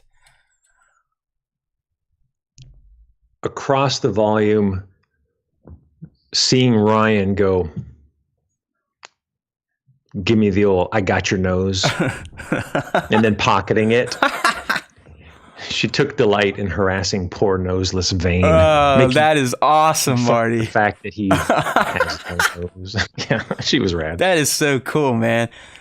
Same question, The Mandalorian. Do you have like a core memory from that shoot? Oh man, I mean, I could say the obvious, like, and valid, like meeting, and I do mean meeting Grogu when they rolled him out and kind of brought him up. And is it as intoxicating as those people that have met him say? Is it just surreal? He's a delightful thing. You lose yourself in his luminous little eyeballs. No, it's really how cool. Untethered so is the puppet now? I mean, do they still have guys right behind them moving him, or has he become somewhat more remote controlled? I don't know how many versions of him there are or how advanced they've gotten, but what I saw was he was in the egg pram, and because of that, he was on a pedestal with a bunch of wires, and they were going out to whoever was controlling him. I think at that time, there were 3 people on controllers, each running 2 or 3 aspects. And like I said, anytime someone would walk up to him, they'd warm up. They'd bring him up and start running him just to kind of get him going. So I got to see the inanimate and animated Grogu, and he's delightful. I got to ask. Sorry, while they're kind of animating him, is someone making his like cuckoo sounds too, or is that all in post? Well, if he was, I wouldn't have been able to hear him over my own cuckoo sounds and how cute he was. I was goo-goo babying him to be the man. Yeah, I mean, I have a life-size one in my shelves over there. He really is a fantastic little guy, but I can't imagine what it's like to see the actual working puppet. Really good. I don't know that they have to do much touching up at all in post. So it looks and feels that real, huh? When you're there, it's just he's alive. knocked him out of the park. It's a really great design, really great execution. I'd be interested if in the movie coming up here in 26, if maybe they give him a bit more height. I mean, I know they age kind of slowly. I just wonder how they grow, or if they're just going to keep rolling with the same size puppet. I mean, maybe they have like very infrequent explosive growth spurts. There you go. I mean, he doesn't have much more to go. Maybe another foot tops, and then he's catch up to Yoda. Sure, he'll be in some snappy wardrobe at some point. He's got to get like armor, some tactical gear. Yeah, well, he's got his little chainmail, right? But yeah, I think he needs a Mandalorian helmet, considering he's been dubbed like an apprentice almost at this point in time. So I think so. Yeah. I think so. A couple little mini pauldrons, that'd be all right. I'd like to see that. We got someone asking, were there any of your pirate buddies that Vane could be sad about right now? Possibly. Was he sad? Was he sad when Brutus got capped in the face? I think there might have been a little sparkle in his eye every time some next higher up got moved off the playing field. That's right. Like, oh, I'm one step closer to greatness. Oh man, you were too correct there. Yeah, not that he can handle the responsibility, but he really aspires to. That's what I mean. I mean, it always seemed, and especially in Mandalorian season 3, it seemed like he was going to make his bag there. It's like, all right, now the Pirate King's gone. I made it out. I'm one of the only ones that survived that, but you would think he'd potentially want to go try to be a captain. No, he's like, hey, I'll join these guys and I'll take 3rd or 4th position. No big deal. Captain Silva's got our back. Yep. His loyalty is very inward facing. Yeah. Well, that's a pirate for you, right? I mean, that's how it should be. Arg, yes. Was there, I mean, if you can't say it, you can't say it. You might not even know what I'm talking about, but the fandom, a lot of us were like, this show is a perfect opportunity to debut Hondo Ohnaka into live action Star Wars. I mean, he was the first Star Wars pirate we met in the Clone Wars in animation. He made it to Rebels, and he's the puppet down there at Galaxy's Edge. And I think all of us were like, it's like, okay, 1 + 1 = 2. Yep. But we know recently Star Wars shows don't typically like to do that type of math, where it seems like it's a layup fan moment. They're like, nah, we're not going to do it. And lo and behold, it happened again. Was there any talk? Did you hear anything about Hondo possibly having a cameo, or was that not even a discussion with Skeleton Crew? It was never anything I heard. Again, I'm just so limited on what I would hear on the day, but in the run up, when we're all sitting around waiting to see if there's going to be another pandemic, or if there's going to be a strike, which there are all these things that delayed the show coming out, I'm diving onto the internet as me, just go like, what's going on? I wonder if I can find anything out. And after Celebration London, and they showed Vane's face in that initial teaser trailer, I was thinking, great, well, I can at least now say I'm a part of this show. And then one of the first things I saw was like, that better be Hondo. Where's Hondo? Hondo? It's just like Hondo talk. the like, rabid man, watch out. They're going to hate Vane because he's not Hondo. Well, we already had love for you. Well, Hondo's such a great character. Like, I understand that any talk around that is just expressing a real great appreciation for that character. Right. He was a delightful character to watch. I'll go back and watch those episodes of the animated shows just because they're so good. He's fun. And the vocal performance is great. But I certainly understand why it's like why Vane didn't have a bigger part. He couldn't. Like, why would you want to focus on, it would have been cool for me, but why would you want to focus on that or that connection when the story is about this new guy and these 4 kids? Yeah, I get it. Yeah. So pirates are like this one organization to kind of like provide a little bit of drama for those guys, but the story is about those guys. So if Hondo showed up, like, who cares about the kids? Who cares about John? It's going to be about Hondo. Yeah, that's a good point. So if they're going to do it, I feel like they would have to put him in some sort of a venue where it's really about him, which again, I know nothing, but in my speculative actor brain, it's like, well, it should be Ahsoka if they're going to ever do it, or some offshoot maybe after Ahsoka season 2, or like Dave's, what are they calling it? Like the project after Ahsoka and after the Mando. Yeah, it's Mandalorian Grogu. Then there's supposed to be like some sort of Dave's it's been billed as like a crossover film of Right, all right. the live actions. That's all that's Yeah. really been teased so far. So we don't know I if hope they Mando's do. going to get a season 4, if that's just turned into a movie. I mean, everything got kind of weird with streaming, you know? It's like, yeah, let's Streaming- stream everything. Now they're like, oh crap, that cost a lot of money and we're not making it back. So maybe we should go back to movies. It's like, Nobody knows what yeah, to do. who knows? I mean, Yeah. it'll be good to see a Star Wars movie again for the first time in almost 10 years when one comes out in 26. Hopefully. Right. It sounds like they got the filming done on Mandalorian Grogu, so now it's just all post and possible reshoots. So it might actually Fingers happen crossed. come May. I'm waiting impatiently, just like everybody else. Hey, some of the fans are asking, Marty, do you have your con schedule set up for 25 yet, or should they ask SW props for that type of stuff? SW props is a great direction to go for that. All right. I've got an Instagram that I'm maintaining, so anything that pops up, I'll post there as well. All right. But 2025 is a slow start. I think everybody is kind of waiting to see what's going on this year. It seems like whether it be the industry coming out or the current absolutely horrific, tragic state of Southern California, That's rough. or you name it. Nothing's really going on yet. I don't have anything to report, but I'm hopeful that there will be a pickup in scheduling for the conventions. Because honestly, when there was the first one and it was the first opportunity to recognize that I had this opportunity to like engage with fans Right. as a fan, but also someone who got to wear an alien makeup, I was thrilled to do it. It's tons of fun, and I'm hopeful that will continue. Any talk But of as you? of right now, you- nothing booked. You think you guys might head out to Japan for Celebration in April, possibly? I keep threatening, like, I don't expect an invite because the show is now Right. complete, and they're going to be, I would imagine it's going to be all about Andor. Andor, Yeah. and then the typical, Hayden, Ewan, whomever, top tiers. Bring out the The big top dogs. tiers, like, absolutely, as well it should be, right? That's why we would go. But I've never been to Japan, and I really want to go to Japan. So All right. I'm seeing about it. Get it done, Justin. Come on. Let's get it done. Yeah, Get it let's booked. go, Justin. Get it booked. All right, back to Skeleton Crew. And again, Marty, if you got to go, just give me the high sign. I mean, or you can have Justin do it, so it's not over the air. No, but the only thing on my clock is whether or not that dog gives me the "I have to go now" Fair eyes, enough. which right now he's asleep. all right, so fair let's enough. keep Well, on. if you're good, let's keep rocking and rolling then. Yeah. So, Marty, you spent time on with Skeleton Crew with the Mandalorian. Is there an actor and or director that you just really loved working with in the Star Wars universe? Yes, there was.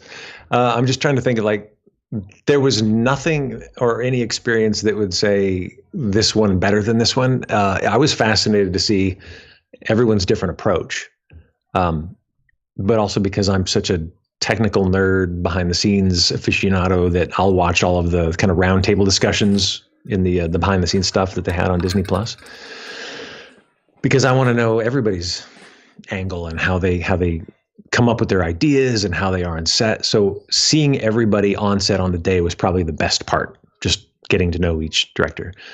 I think maybe because the first time I was ever involved was with Rick, there's like a special bit there.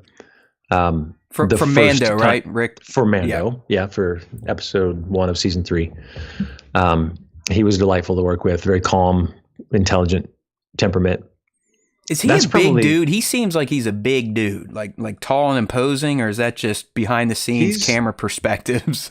No, that's about right. I think I remember being eye to eye. Okay, yeah, because you're 6'4", right? I mean, you're Yeah. And in those Vane boots, I'm like 6'6.5". Damn. So, yeah, I remember being kind of equal footing with him for that. guys play any basketball in your Vane costume? Oh man, I wish. And if we had, I want the pictures. Oh, dude, this is you're doing like the Air Jordan in the Vane outfit. That'd be great. Air Just Vane. slapping it out. Nope. What else? I think because then also the first episode of Skeleton Crew was John. I knew this was his baby, so I was kind of like, anytime I could, I would just like inch a little bit closer just to try to overhear and witness what was going on. And I had one great note from him that was just like not important what he said, but he just kind of came up and he's very quiet. And because it was the big scene in that first episode when we were approaching the vault, it was also, maybe it was Jude's first day. It's certainly the first day that we all worked with him. So he's got a lot on his plate. He's seeing the entire world and there's, all these moving parts.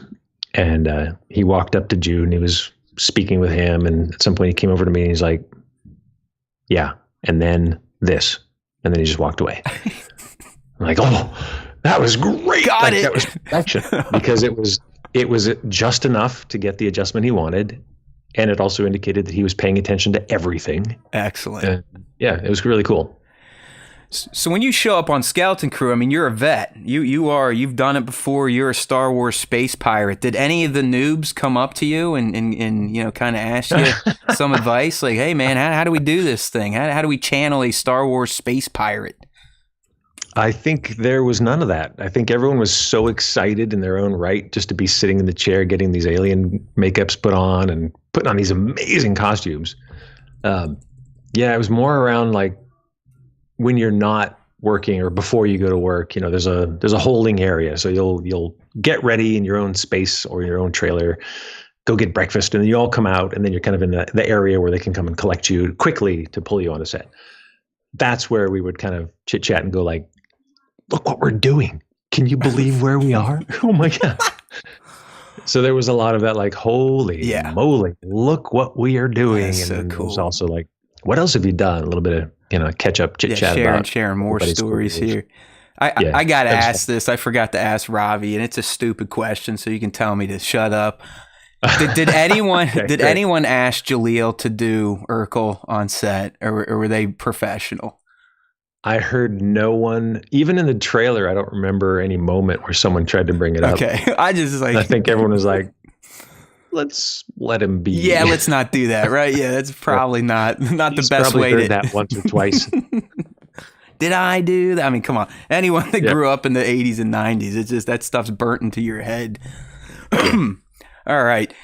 I saw a few fans asking this, and I actually wanted to ask you too. I mean, it definitely, and I want to get into some of your Star Wars background before we say goodbye, but it sounds like you've been a lifelong fan. So how rad was it to fly a Star Wars spaceship in The Mandalorian? I mean, because it looks like they put you in one of those, I don't know, green screen volume sets where you're in a fully fleshed out cockpit. What's that like? Yeah, it was a full on cockpit. It was cool knowing, thank goodness they were kind enough to pull up some of the animatics. So I knew roughly what it gave you look something like. to work off of.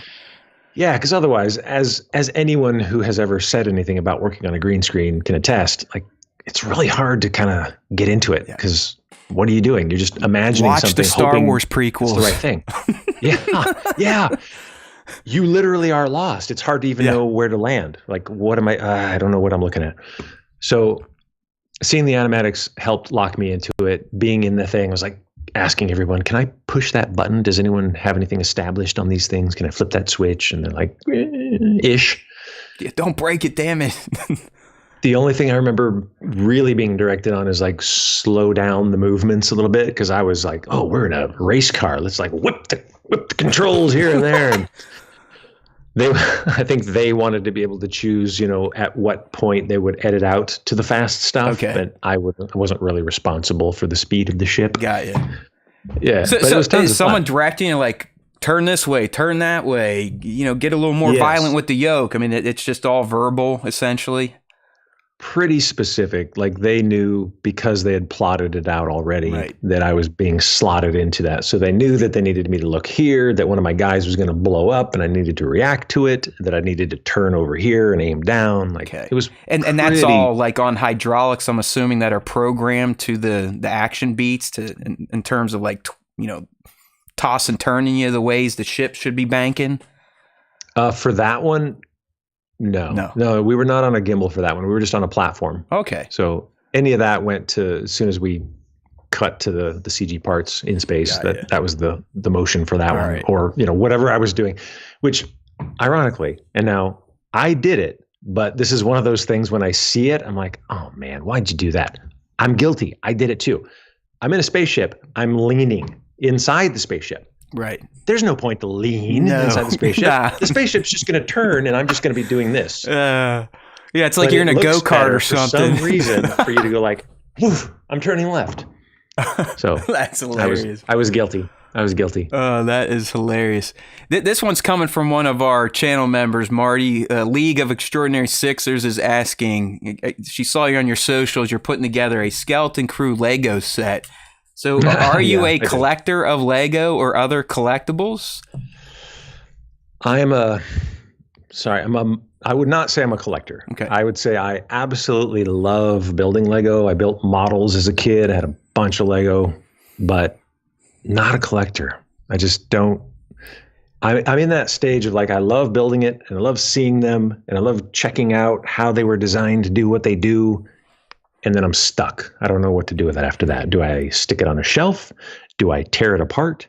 Do I tear them all apart and put them in storage?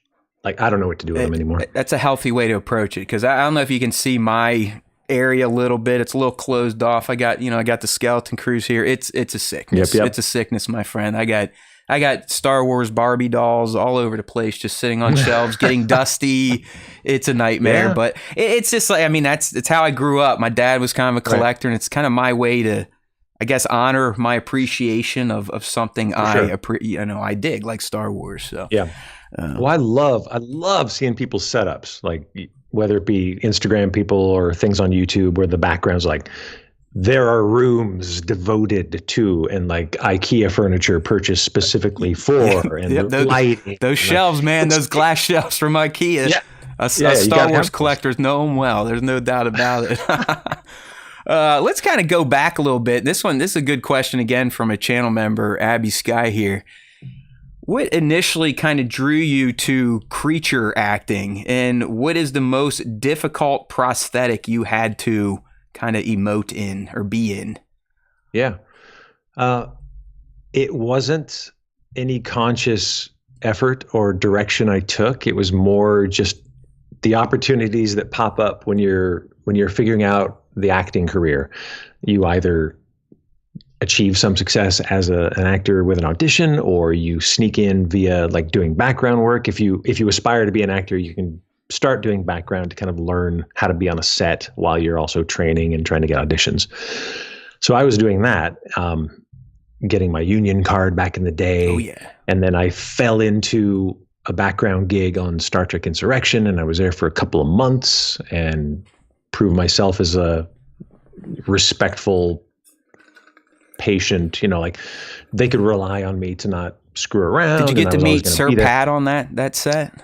I did. Okay. In fact, yes. Yeah. Met him. That's pretty awesome. I took my one shot to ask him a question one day, and he was very kind and gave me a great answer. And so because of that, then I was brought on to the next one because I lived close and I was the fit model for the Reman Warriors on Nemesis, and then started meeting the makeup artists. And then because again, like my temperament, that I had some acting training, that I was patient and respectful of their work,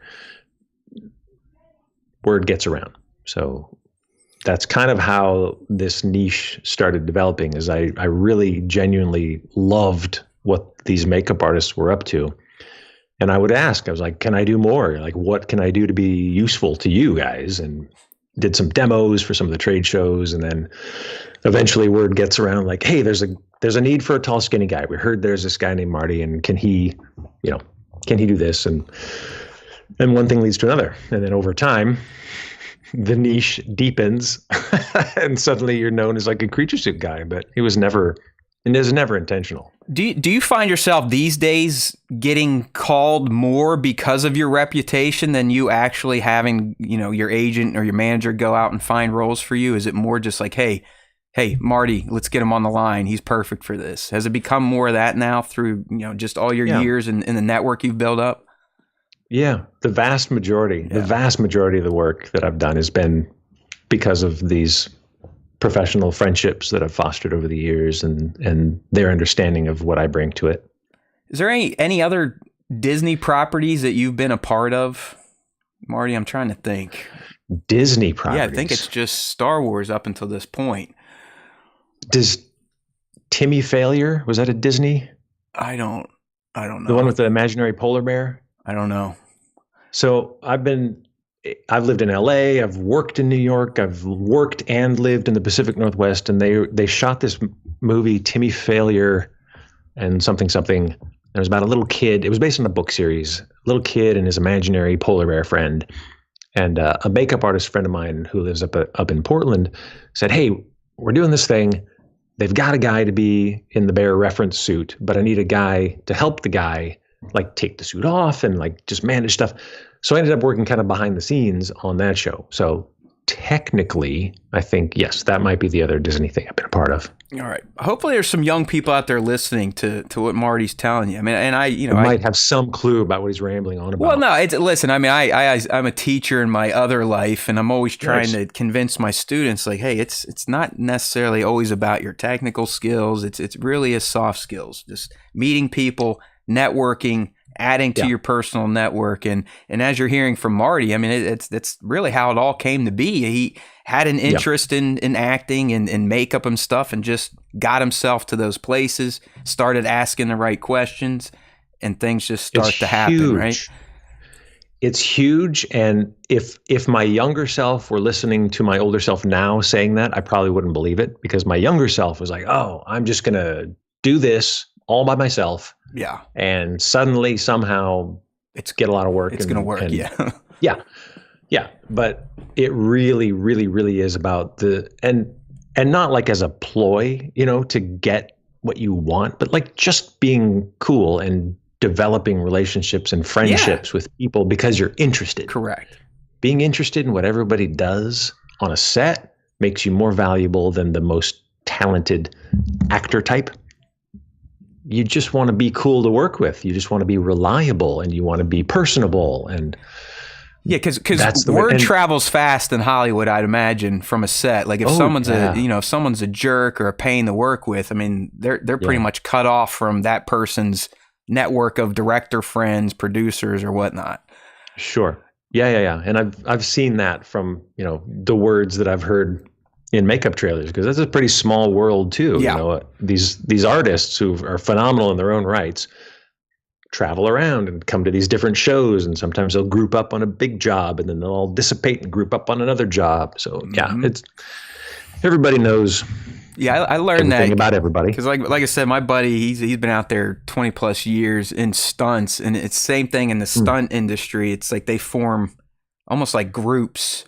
They literally almost like wrestling. Like they'll have like the Judgment Day or the Wolf Pack or whatever, and they all get each other jobs and pull them throughout life, pull them through the careers until they get up to, stunt coordinator, and then some of them move into directing. So it really is. Right. And I'm glad you're telling that story, because I was the same way. I think we all are when we're young. We're like, hey, I know what I'm doing. I can do this myself. But it comes down to who you are, who you meet, and how you treat people in the end. For sure.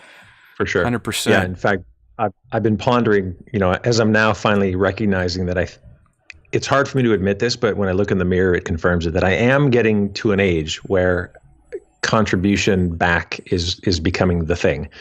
And I was an elementary education major in school and worked with kids a lot through the years. And I'm pondering putting together a bit of a training course for younger actors from this perspective of what I've done through Creature Suit stuff, but also as like a trained theater guy who loves Shakespeare and recognizes the value of this interpersonal relationship stuff.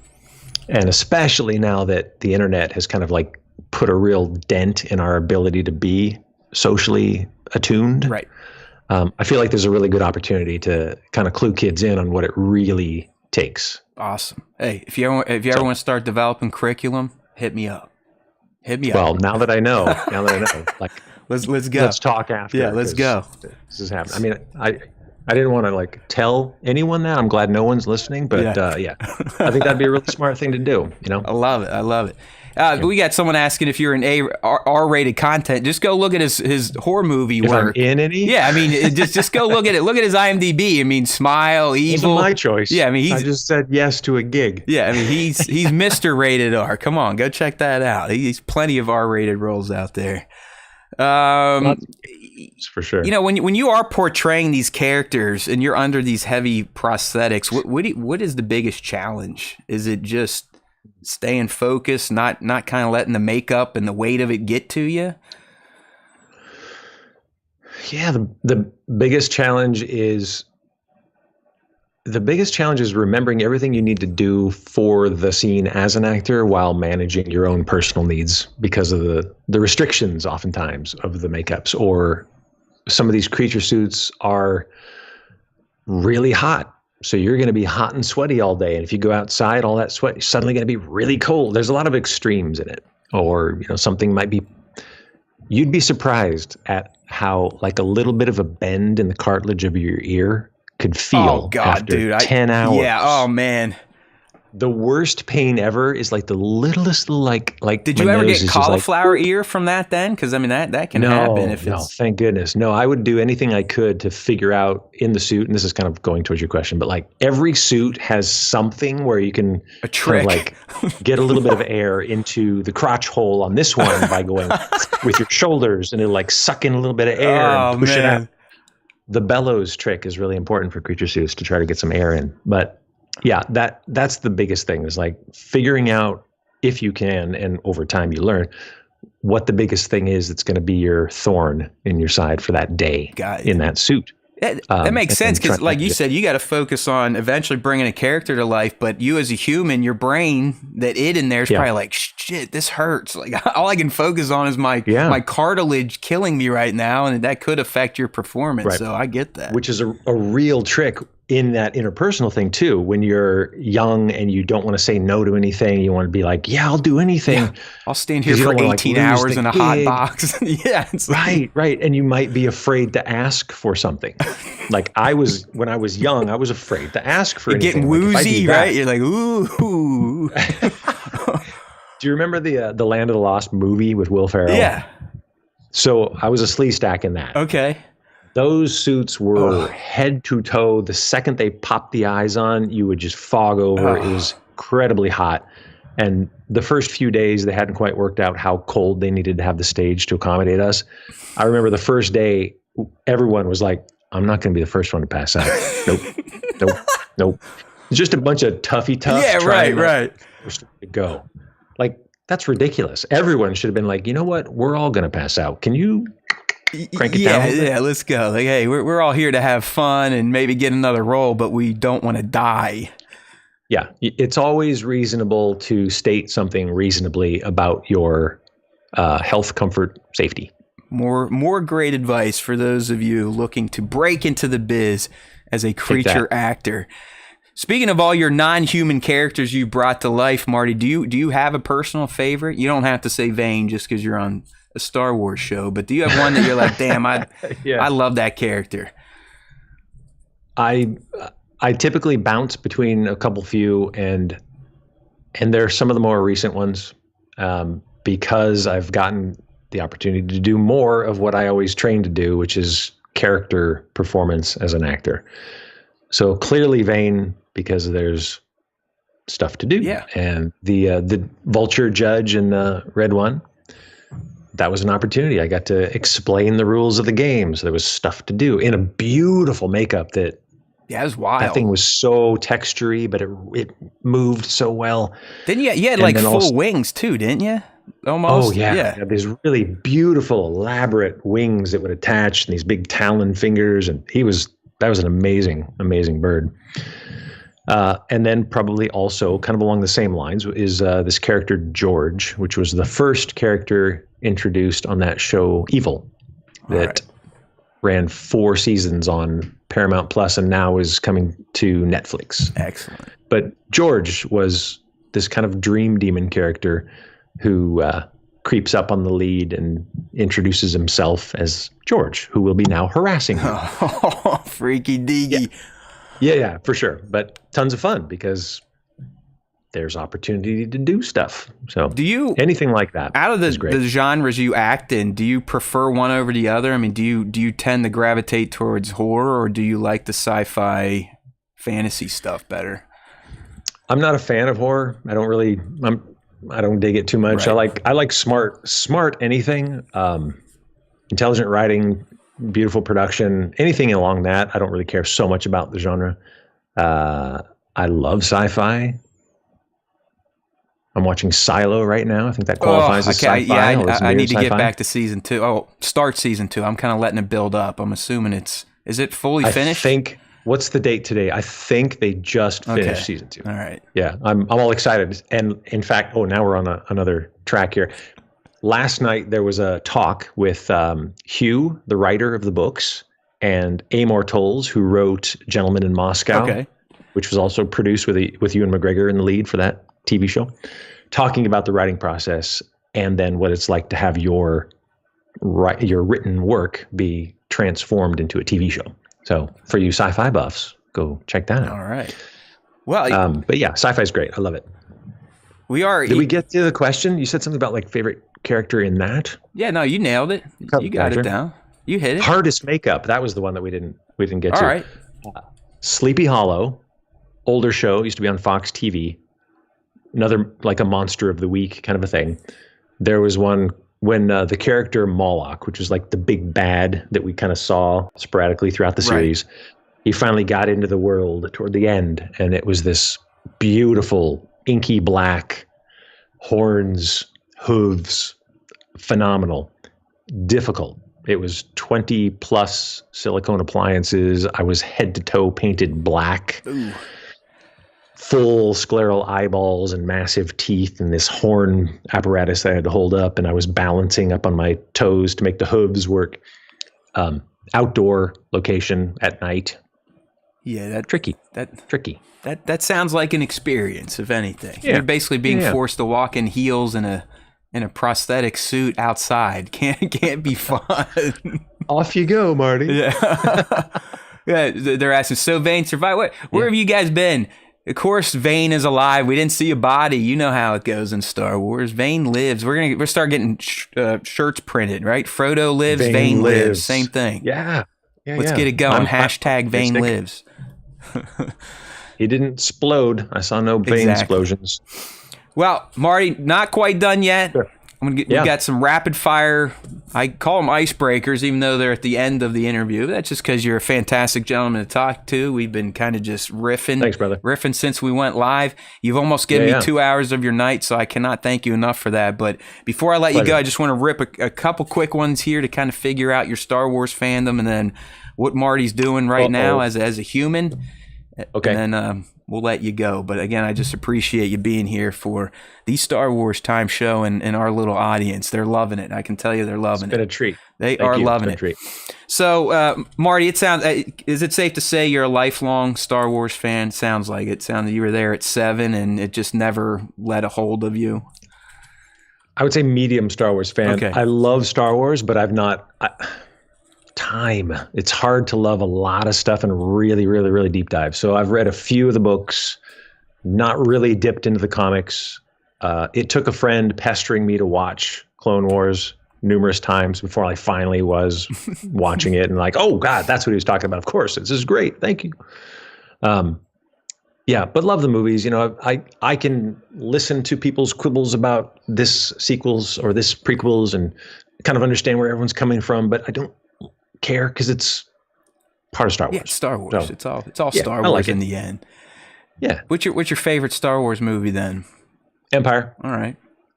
I kind of figured it'd be in the OT era. I'm a Jedi guy. I think, nice. And I've explained this. I don't know. I was little when I saw Empire. And I didn't like the good guys losing, and it just messed. I've never recovered from that, Marty. Seeing it at a certain age, I was just like, you know what? I don't like when good guys lose. So how about? Well, somehow I was able to transcend my trauma after the third viewing though, because I seriously, after the first viewing, I think my mom can attest. I came out of the theater and I was a little bit wrecked. Yeah.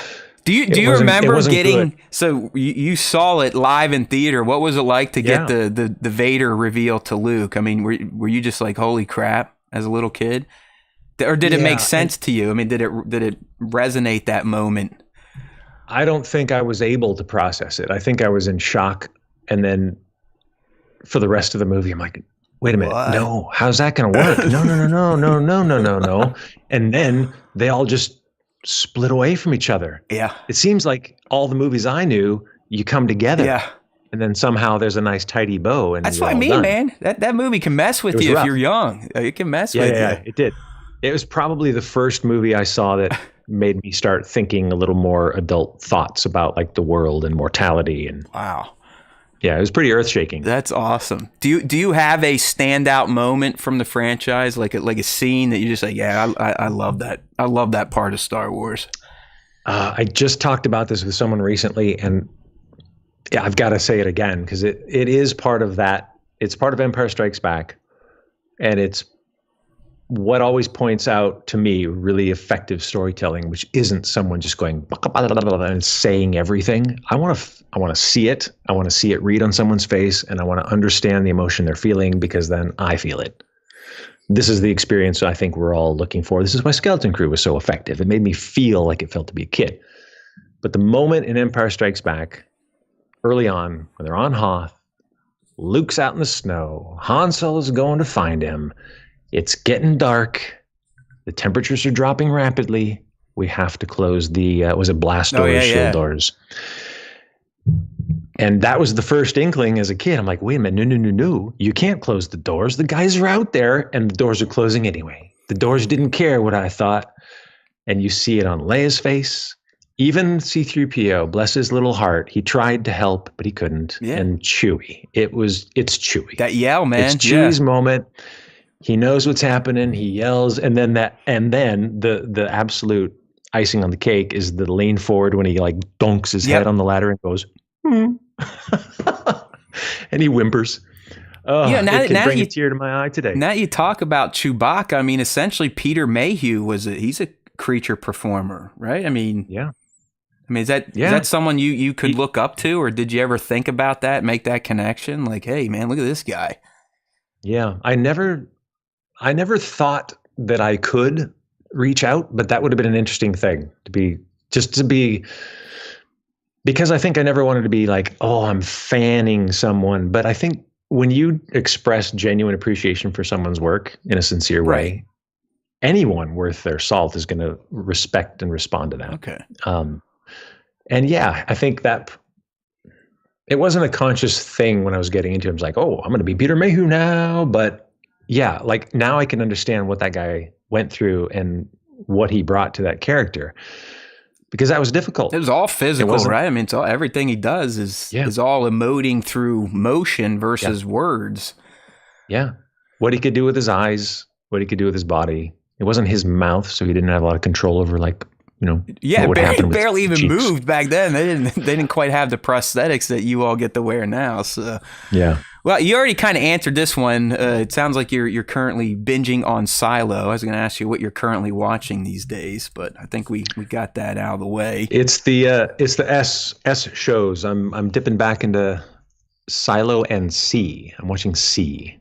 Oh, okay, with Momoa, right, on Apple TV. That's a good one. It's a nice short 3 seasons. Has a pretty complete arc. So I'm just finishing season 1, dipping into season 2, also because I was trying to catch up with the gentleman I worked with on Sleepy Hollow. His name is Tom Misen, and I know he shows up in season 2 as someone. Yeah, so. No, that's a good one. I mean, that's like, I know we're a bit of a tangent here, and we got to get you out of here, but all good. Apple TV Plus, some banger content, they just don't promote it. Like, no one knows that these shows exist. I mean, Silo, Shrinking with Harrison Ford and Jason Segel. Shrinking's great. It's amazing. Another show. I finally finished season 2. That show, it may be the best written show I've ever watched. It's amazing. I peeled away. I'm going to go back onto that one now as well. It's delightful. The ending episode of season 2 is going to smack you. It's a good one. It gets emotional. All right. How about what's the last movie you watched, Marty? Last movie I watched. It was recent. I've been watching so much TV and been so excited about the finale of this Skeleton Crew. I don't remember the last movie I watched. Did you go see? I remember it being good. Nosferatu yet? I've not seen that yet. Oh man, I'm drawing a blank. What came out last week? I'm trying to think, because I think I went and saw one last week, but I already can't remember. Yeah, it wasn't something super current. I think I saw something after this, but I know we watched Die Hard around Christmas because that's what you do when you like Christmas movies. Which now, do you go to Die Hard 2? Because that also kind of ends Christmassy Or do you just stick with Die Hard 1 for your Christmas viewing? A lot of franchises I appreciate as the whole. For me, it's Die Hard and only Die Hard. Okay, it stops there. Got you. Yep. Got you. I'm satisfied. Now, Marty, I don't know. Maybe you do, maybe you don't. Do you play any games? Do you play video games, board games? Are you into any sort of gaming? Cards? Play little euchre? For some reason, I kind of have a revulsion for card games. Okay. Not even just a That's mild awesome. disinterest, but a little bit of a disdain for card games. That is so cool. And I'm not sure why. Like, cards themselves are kind of cool. So You when you know, I'll walk get into a a deck out casino, every do you once in a while. start like punching out the blackjack dealers? You're like, get those damn cards flipping out of my tables. face. Oh, I love it. I don't know what it is. I'm not sure what it is. There's like, I really love chess. Okay. I learned backgammon only a few years ago, and I like that. I like the stuff when it's one person to another person, and there's strategy or layers of strategy. That's pretty fun. But something about like all the math and the speed. Speed card games are the worst. Yeah. I hate those. Yeah, I do. And yet, you went to video games. So from chess, I could jump straight to, and I've had to put this away because it was taking too much time, because this is what we do. I was pretty obsessed with Call of Duty. Oh, okay. So you still game then? You game regularly or when you can? I was, but then I realized how much time I was spending doing it. It can 'Cause, happen. You know, the psychological hooks are well thought out and well built. Yeah. They want you to stay there. Oh, yeah. And they know how. I haven't used that scope yet. Maybe it's Ooh, cool. Yeah, I got to unlock it. Oh, it's 2 a.m. Crap. What about that puzzle? Ooh, I should try. Oh, you know, that's exactly it. You know, there were nights when I'm like, I'm just going to binge my game and then I'll be done for a while. All right. No, I'm just going to sleep late and then try to do it again. But the problem that I have is that with most games, like I went through the God of War series when they were happening, and I want to set my difficulty dial all the way down to easy, and I want to see it all and experience the story. Same way, and just, man. like, I'm the same way revel now. in the beauty of the Yep. game. I want to see the design. I don't care about the same fighting mechanics and the same bosses. I don't care. If I could just like play a little bit and watch it all, great. So Call of Duty kind of did that for me. Plus, I'm not on somebody else's path. Yeah. I can play with the world and like throw my own strategy in there. So as an old guy, I don't know if any young people watching, first of all, your neuroplasticity really annoys me. You guys can think quickly and react quickly. They're no fun to So play that's not my multiplayer game. shooters with. Everyone crying about campers and hardscopers can just go suck it. Because that's my jam. Yeah. I will Get sit back in a some. corner. I'll find a little hidey hole and I will lock in and just wait for someone to walk. Pop their head. See ya. Oh, that is too cool, man. Sure. Too Or what's cool. really fun is, like I was saying, like, you know, I don't know how far off the deep end. This is your quick answer to your quick questions. man. That's going on. If you're having fun, I'm having fun. So go for I it. just set up a few traps where you can watch through the scope. Like I'll hope this is my like dream scenario in Call of Duty. I'm on the map called Rust. I will set some C4 on the backside of a door that I know people are going to run through. I'll try to run all the way across the map. I'll climb up the barrels, get up onto the grate, and I'll just crouch down and I'll scope in and I'll just wait. And then as soon as I see someone, I'll set off the C4. Oh, this Make me so happy, Yeah. and then everyone just rages. get rewarded for your planning. That is too good, man. That is too If good. I ever go back in, because I'm not, I had to put it It's banned. Far, It's banned in the far away. Matulis household. until I book another real job Yeah. and make some money. Yeah, you're done. No game. Okay, fair enough. Someday. Oh, that is awesome. All right, I got two more for you. What artists I'll you make them listening shorter. to these days? Music-wise, what's on your playlist? Oh, currently, Ren. Okay. You know Ren? I don't.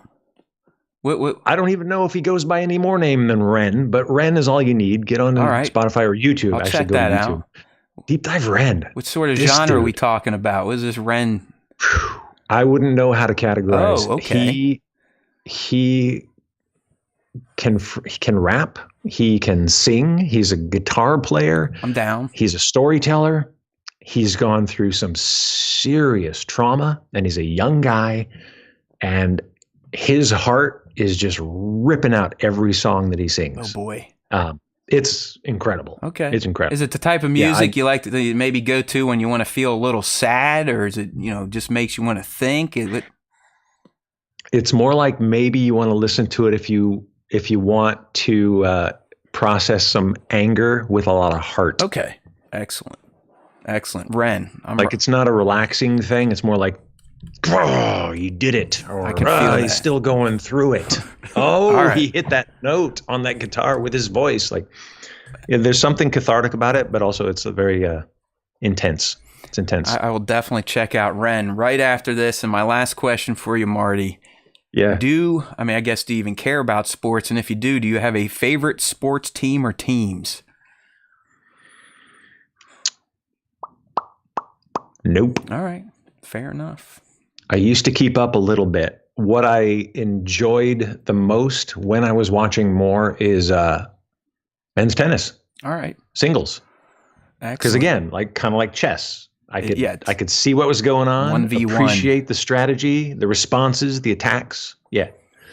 Yeah, that was good stuff for me. Yeah, just random. I was watching it's out there in LA, but they started that TGL golf league, the indoor golf league last night. It's wild. Indoor golf. Yeah, it's the Tigers, but it's like 3-man teams from around the country, and they compete in this massive indoor arena at Palm Beach State. And Are they trying to kill each other with the ball? Well, a professional almost clocked one right into the stand yesterday, and if it didn't hit the pin, it probably would have hit someone right in the face, very close. So intense. Yeah, it just looks All real right. cool. The tech looks super neat. All right, I'm not going to waste your time. I can appreciate that. talking, No, that's right up my alley. I'll look that up. Indoor golf. Yeah, it's cool. It's like I think they're live events, 2 hours on maybe it's Tuesday nights, I think, on ESPN. It just started.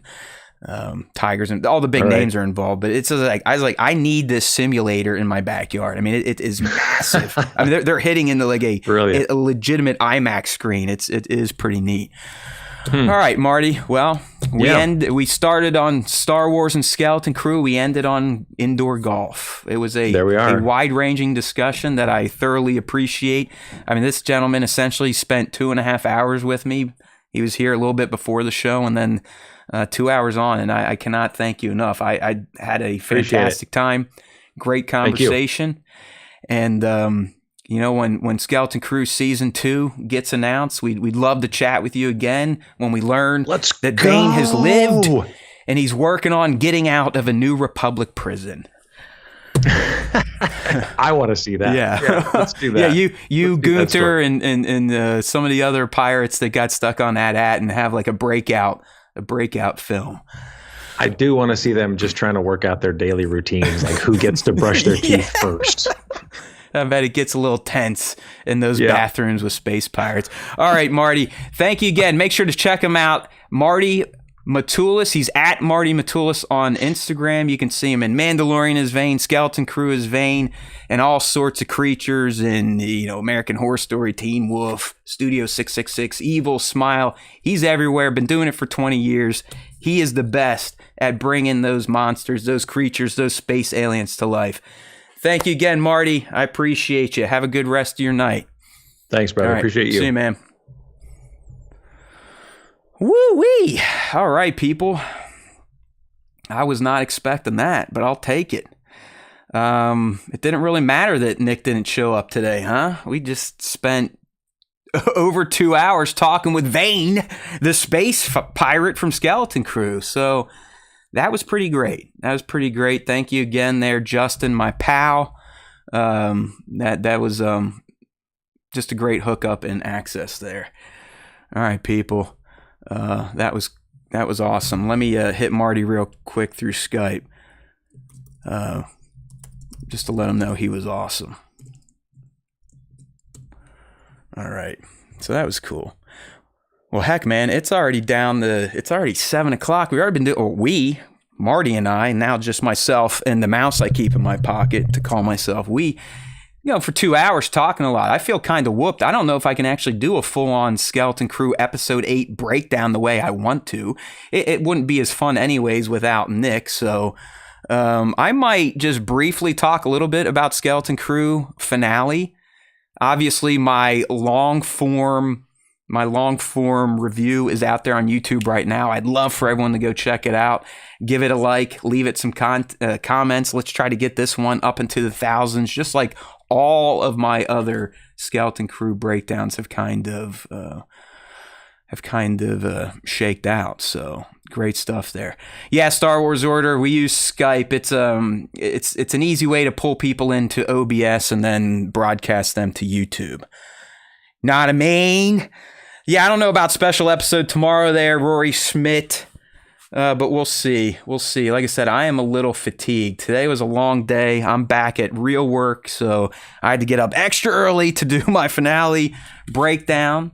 And then I went right into a 2.5-hour lecture on HTML, hit the cold gym, which is my garage that is now 20 degrees, did a little guitar, and then I was right on the horn with Marty. So I am starting to burn out as a human without having my co-pilot Chewbacca here to kind of talk a little bit, so I don't have to. So I'm just hanging out with the fans right now. If you're listening to the podcast only version, I'm trying to get my head back and centered. It's always awesome talking to people like Marty and learning about, their lives and what it's like to work in the industry, and even better, what it's like to work on Star Wars. Because I know, like myself, most of you are probably like, damn, I wish that was me.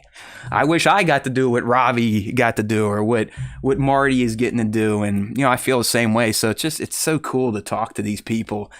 And as you can see, they're super relatable.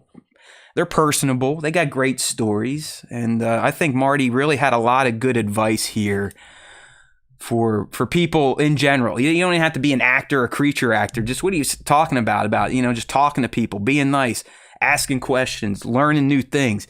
That is what is going to pull you through life and get those gigs that you really want to get.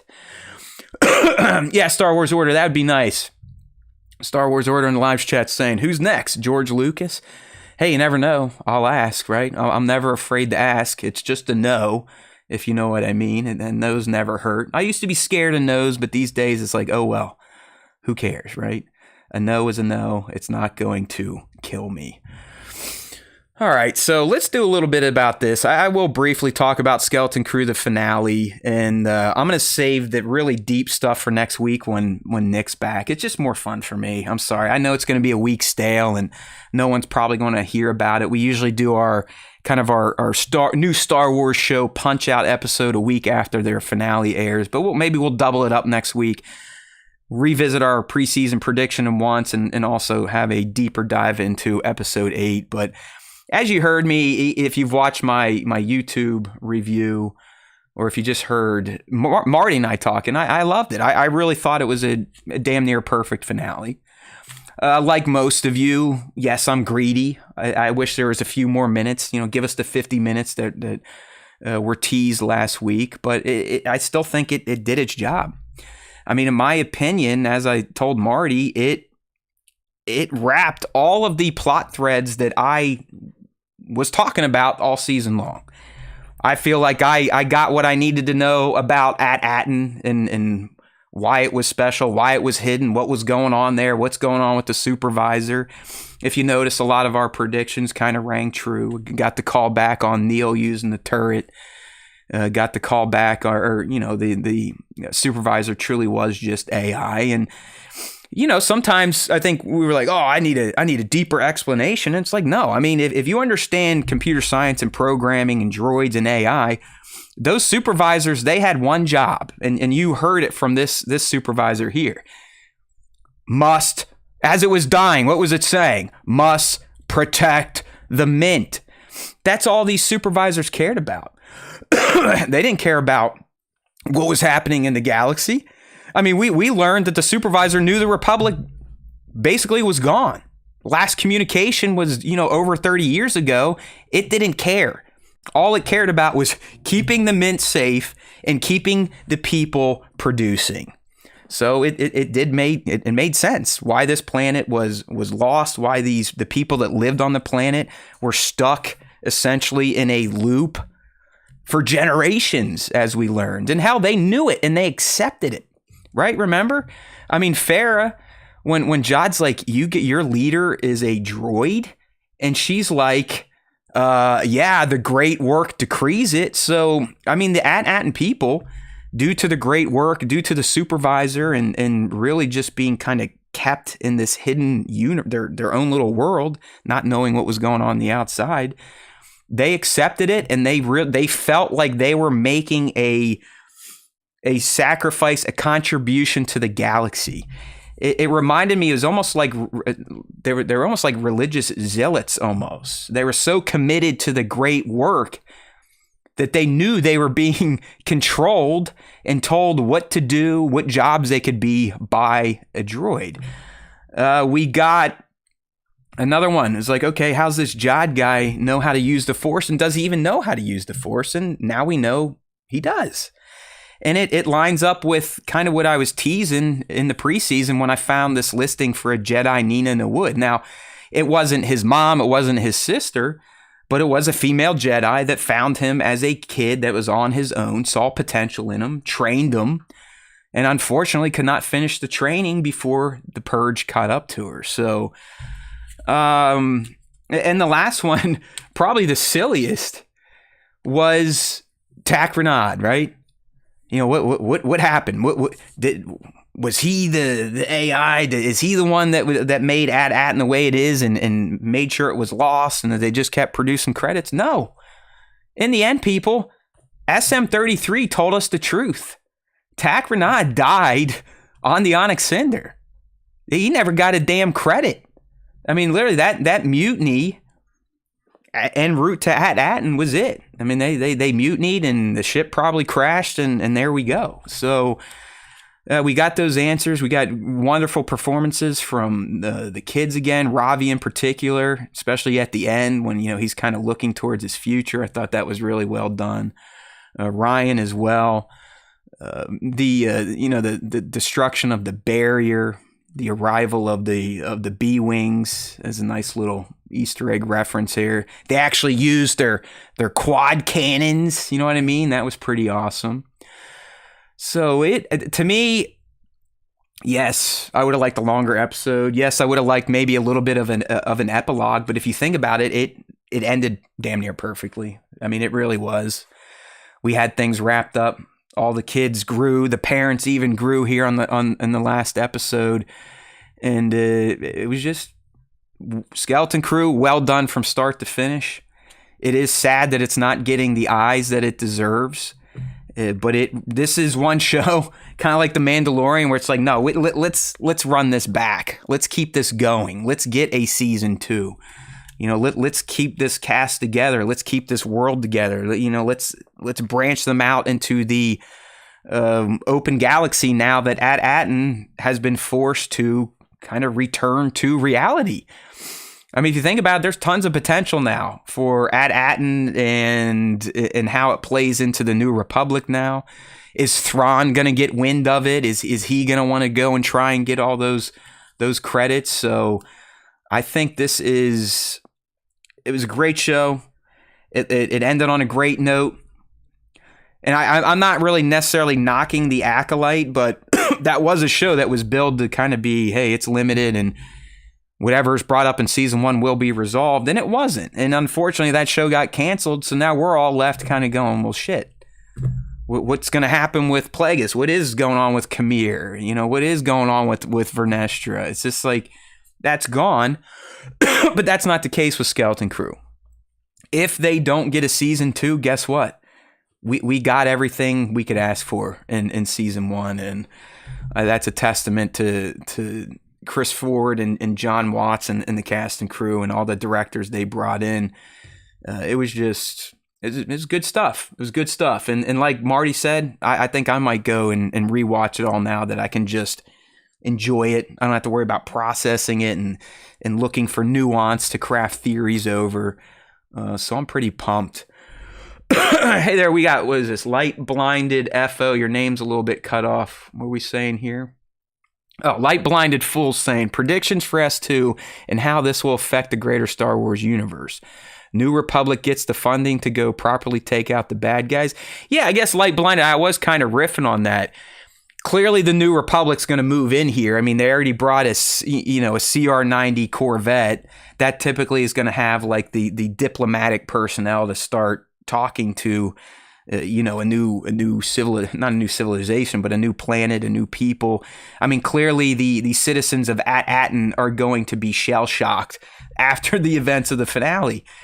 I mean, for generations, these people have never seen an outsider, and over a course of it seemed like a day and a half, 2 days, they had a emissary ship show up after probably decades, if not hundreds of years, and then they had a pirate frigate come through their sky and start blowing stuff up. Not to mention that they're now having New Republic X-Wings show up and space battles taking place in their direct atmosphere. So they are going to be a little blown out. Like, I think there's going to be some mental health crises with the At-Atens. So Light Blinded, I think you could just pick right back up there. Watts and Ford have said if they get a season 2, they're definitely going to do about a 3 to 4 year time jump to account for the kid cast growing up in real life. So I think that could be awesome. What has At-Aten turned into? Has it fully assimilated into the New Republic? Were they a little kind of anti? Like, no, we've been doing this on our own for years. We want nothing to do with you. And you have to think this mythical planet that most people in the, it sounds like during the end of the Republic, maybe even during the High Republic, definitely through the Empire and now into the New Republic era, everyone thought At-Aten was just a legend, a myth. So now when they find out that it was real, it's been found, and now its protective maelstrom has been disabled, it's basically like putting up a spotlight into space for ne'er-do-wells. All right, so I could definitely see the Imperial remnant, if not Thrawn himself, catching wind of the events of Skeleton Crew and definitely taking an interest. I think it was made very clear at the end. I think it was Neil's like, "Hey, Wim, now you don't have to take the assessment," and they made it very clear. Win staring up, kind of dreaming of his new future, and that new future looks like he wants to be in the New Republic Navy, behind the yoke of an X-Wing. So I think there's a lot of potential now for these characters to kind of, start to assimilate with the rest of the Star Wars galaxy. And the way this episode ended, I know there's been rumors that the Skeleton Crew cast, the kids, maybe Jod, might show up Mandalorian Grogu in some capacity. Makes complete sense now, okay? Makes complete sense now, because At-Aten is no longer this hidden secret that has to stay hidden. It has joined the party. So yeah, League saying here Kim needs her own series. Yeah, that's another one I kind of predicted last week, but that was telegraphed. And unfortunately, if you're like me, I try to skip episode recaps, because usually the recaps are curated to show you like, oh, by the way, you might have forgot about this a few episodes back, and that's always kind of a tip off that it's going to happen. So we did kind of get that tease early on about Kim in the recap of previous episodes.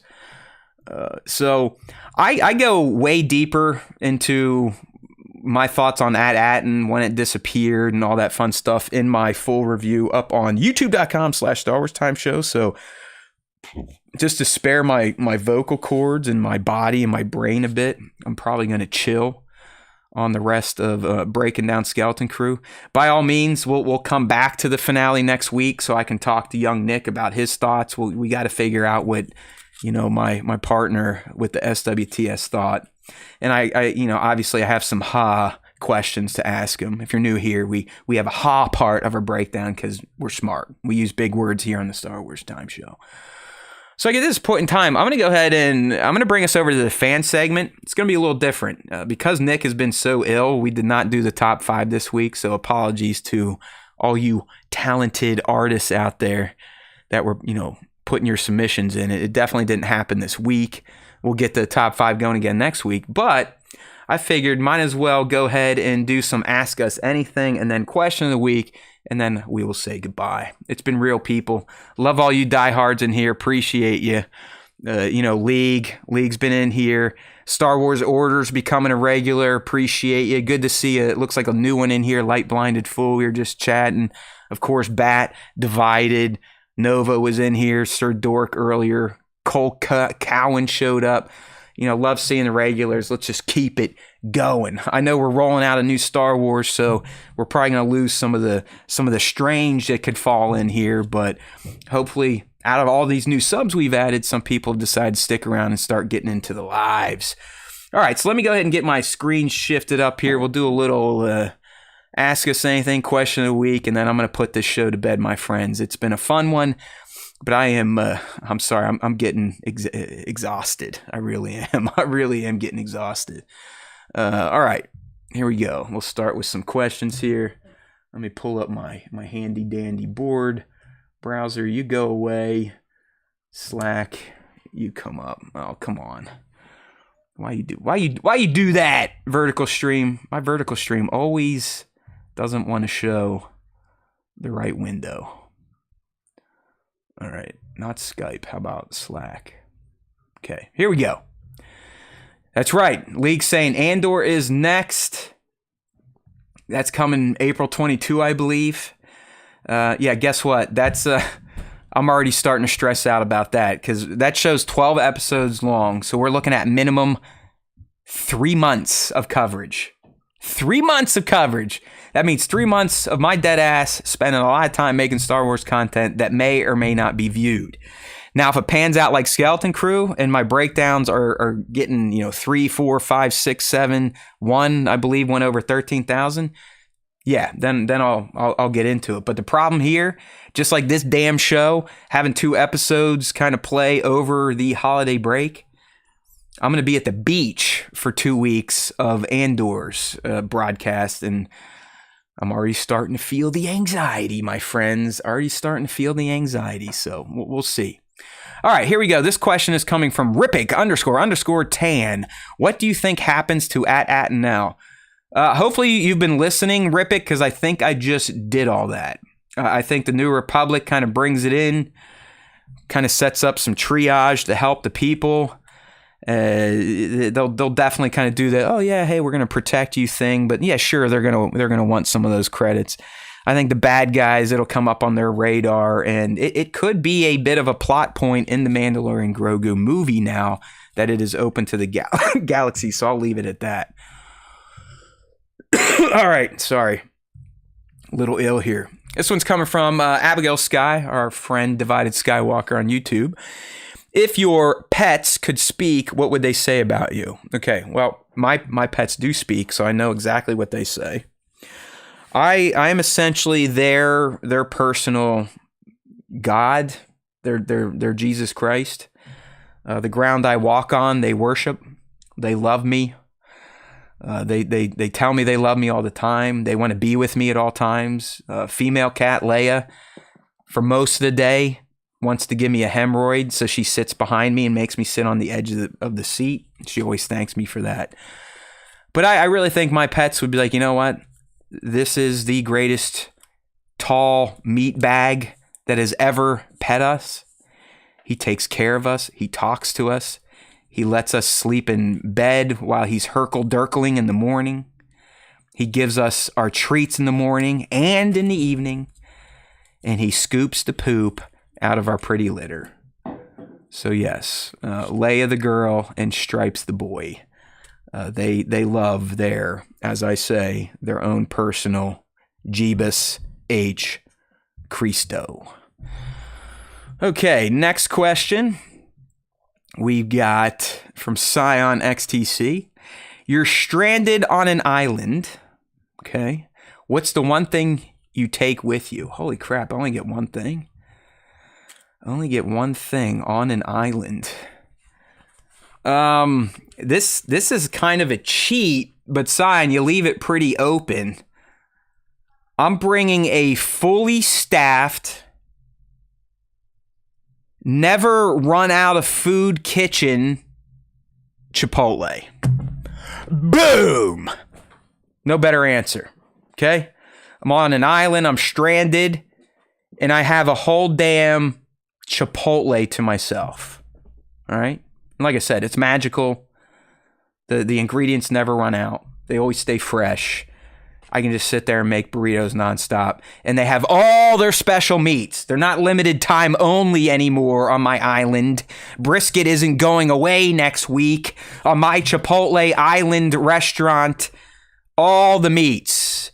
The adobo chicken, the chicken al pastor, the brisket. They would never, ever leave the menu. And I would always make my burritos the correct size, unlike the little handheld grenade potato spuds that they form these days. I digress. All right. Well, there's our Ask Us Anything for this week, short and to the point. Ooh, look at that. Divided has a burrito emoji. Now that is awesome.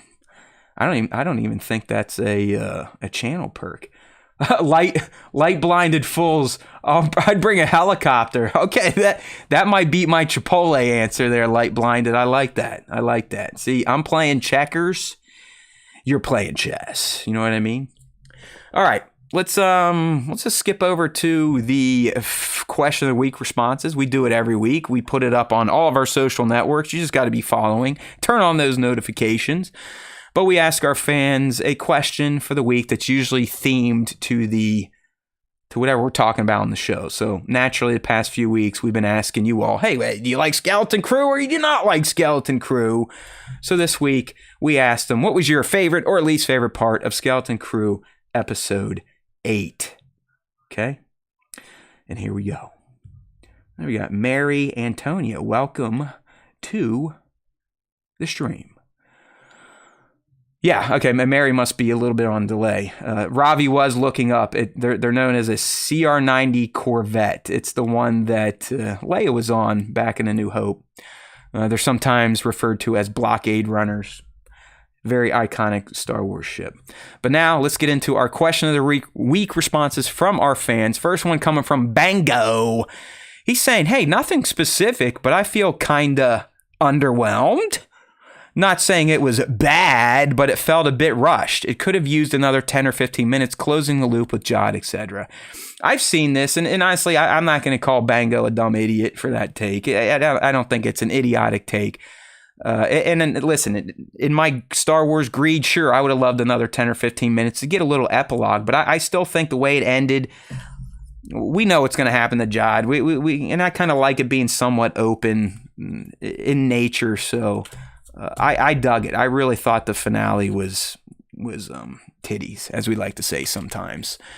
Okay, next one here. This is coming from Gavin Romero 3698 from YouTube. My least favorite part was the beginning because it was a little slow, but my favorite part is when the action begins. I especially like when Neil mans the giant gun to fire at the pirate ship. He's definitely going to get Runa's attention for sure after that. Hey now, what about hey nah over on Akron, right? Hey, that's another thing. Now that At-Aten is discoverable, they know where Akron is at. Do they send the New Republic to Akron to save all those war-torn individuals and reintroduce them to society? Do they bring the Akron people over to At-Aten? I don't know. Something to think about. All right, switching over to Instagram replies here. 2797_studios, our boy Bat. What a fun ride. I really enjoyed the entire series.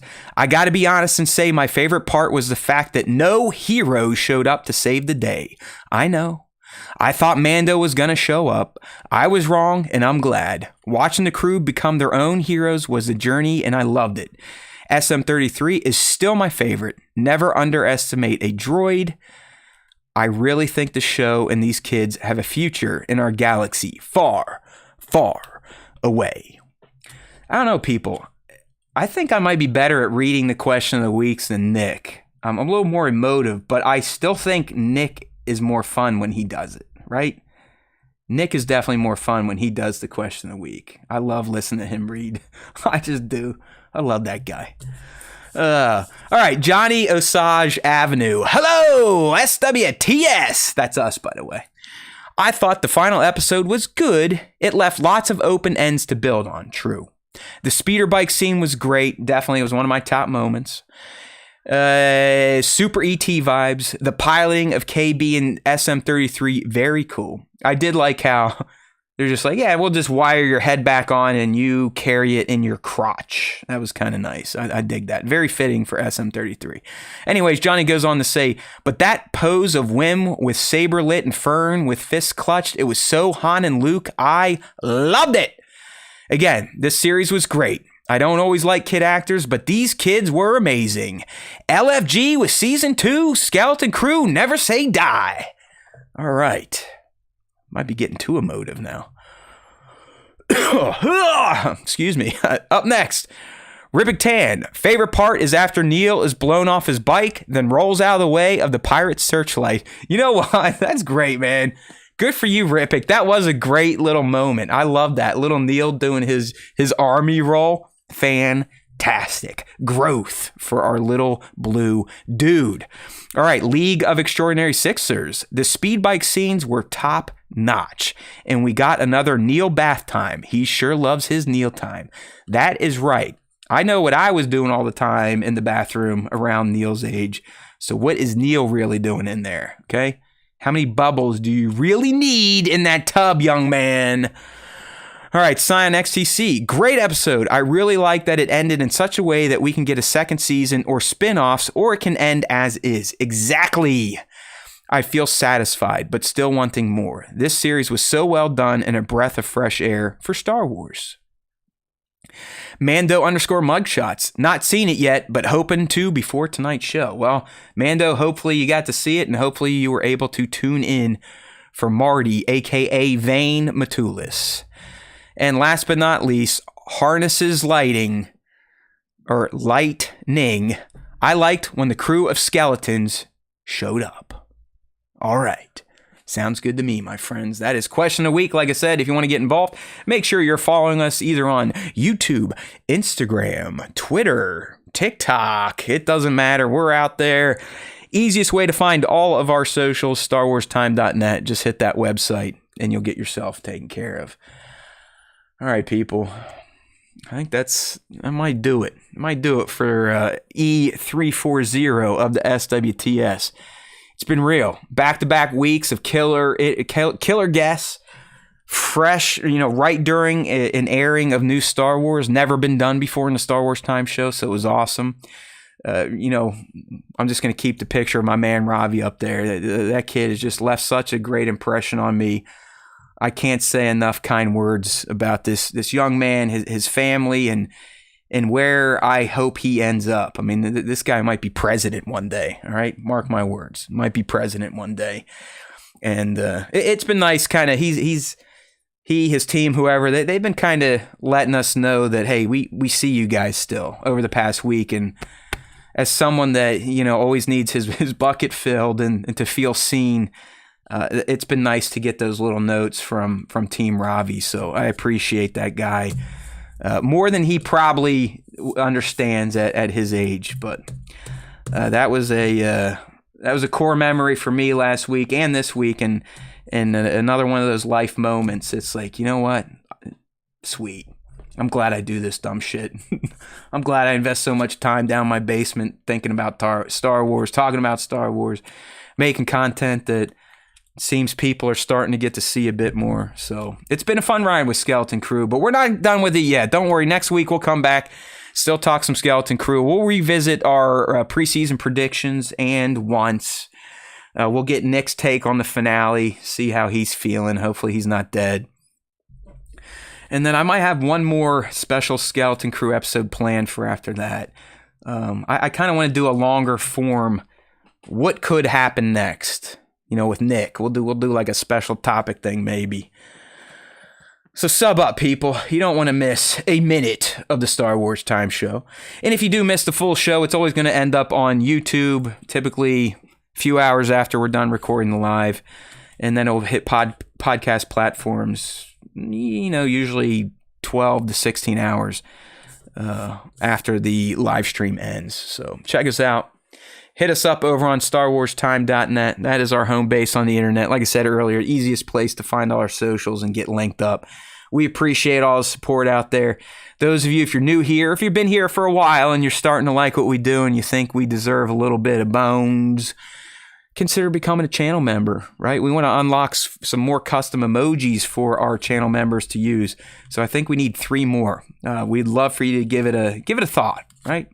$1.99 is our lowest tier for a month. Some perks recently, they've gotten to ask these celebrity interviews questions that no one else can. And, just makes me happy. So, I'm like an arcade machine. Fill me up with quarters, people. Let's go. Let's go. Yeah, there you go. Thanks, Divided. Divided is showing off for prospective channel members what you could start doing if you become a member of the SWTS YouTube channel. Unfortunately, when I fire it up on the stream, you can't see her custom Darth Vader icon, though, but that is another perk you get. That it's called the Vader Cat, and the Vader Cat progresses depending on how long you have maintained your membership. Appreciate you, Bat, as always, getting a good show from him. I'm getting my favorite emoji from League, the good old Golden Vader. I always know I did a good job. I'm trying to teach my daughter about wrestling, and we watched Raw last night on Netflix, which they've been pretty damn good.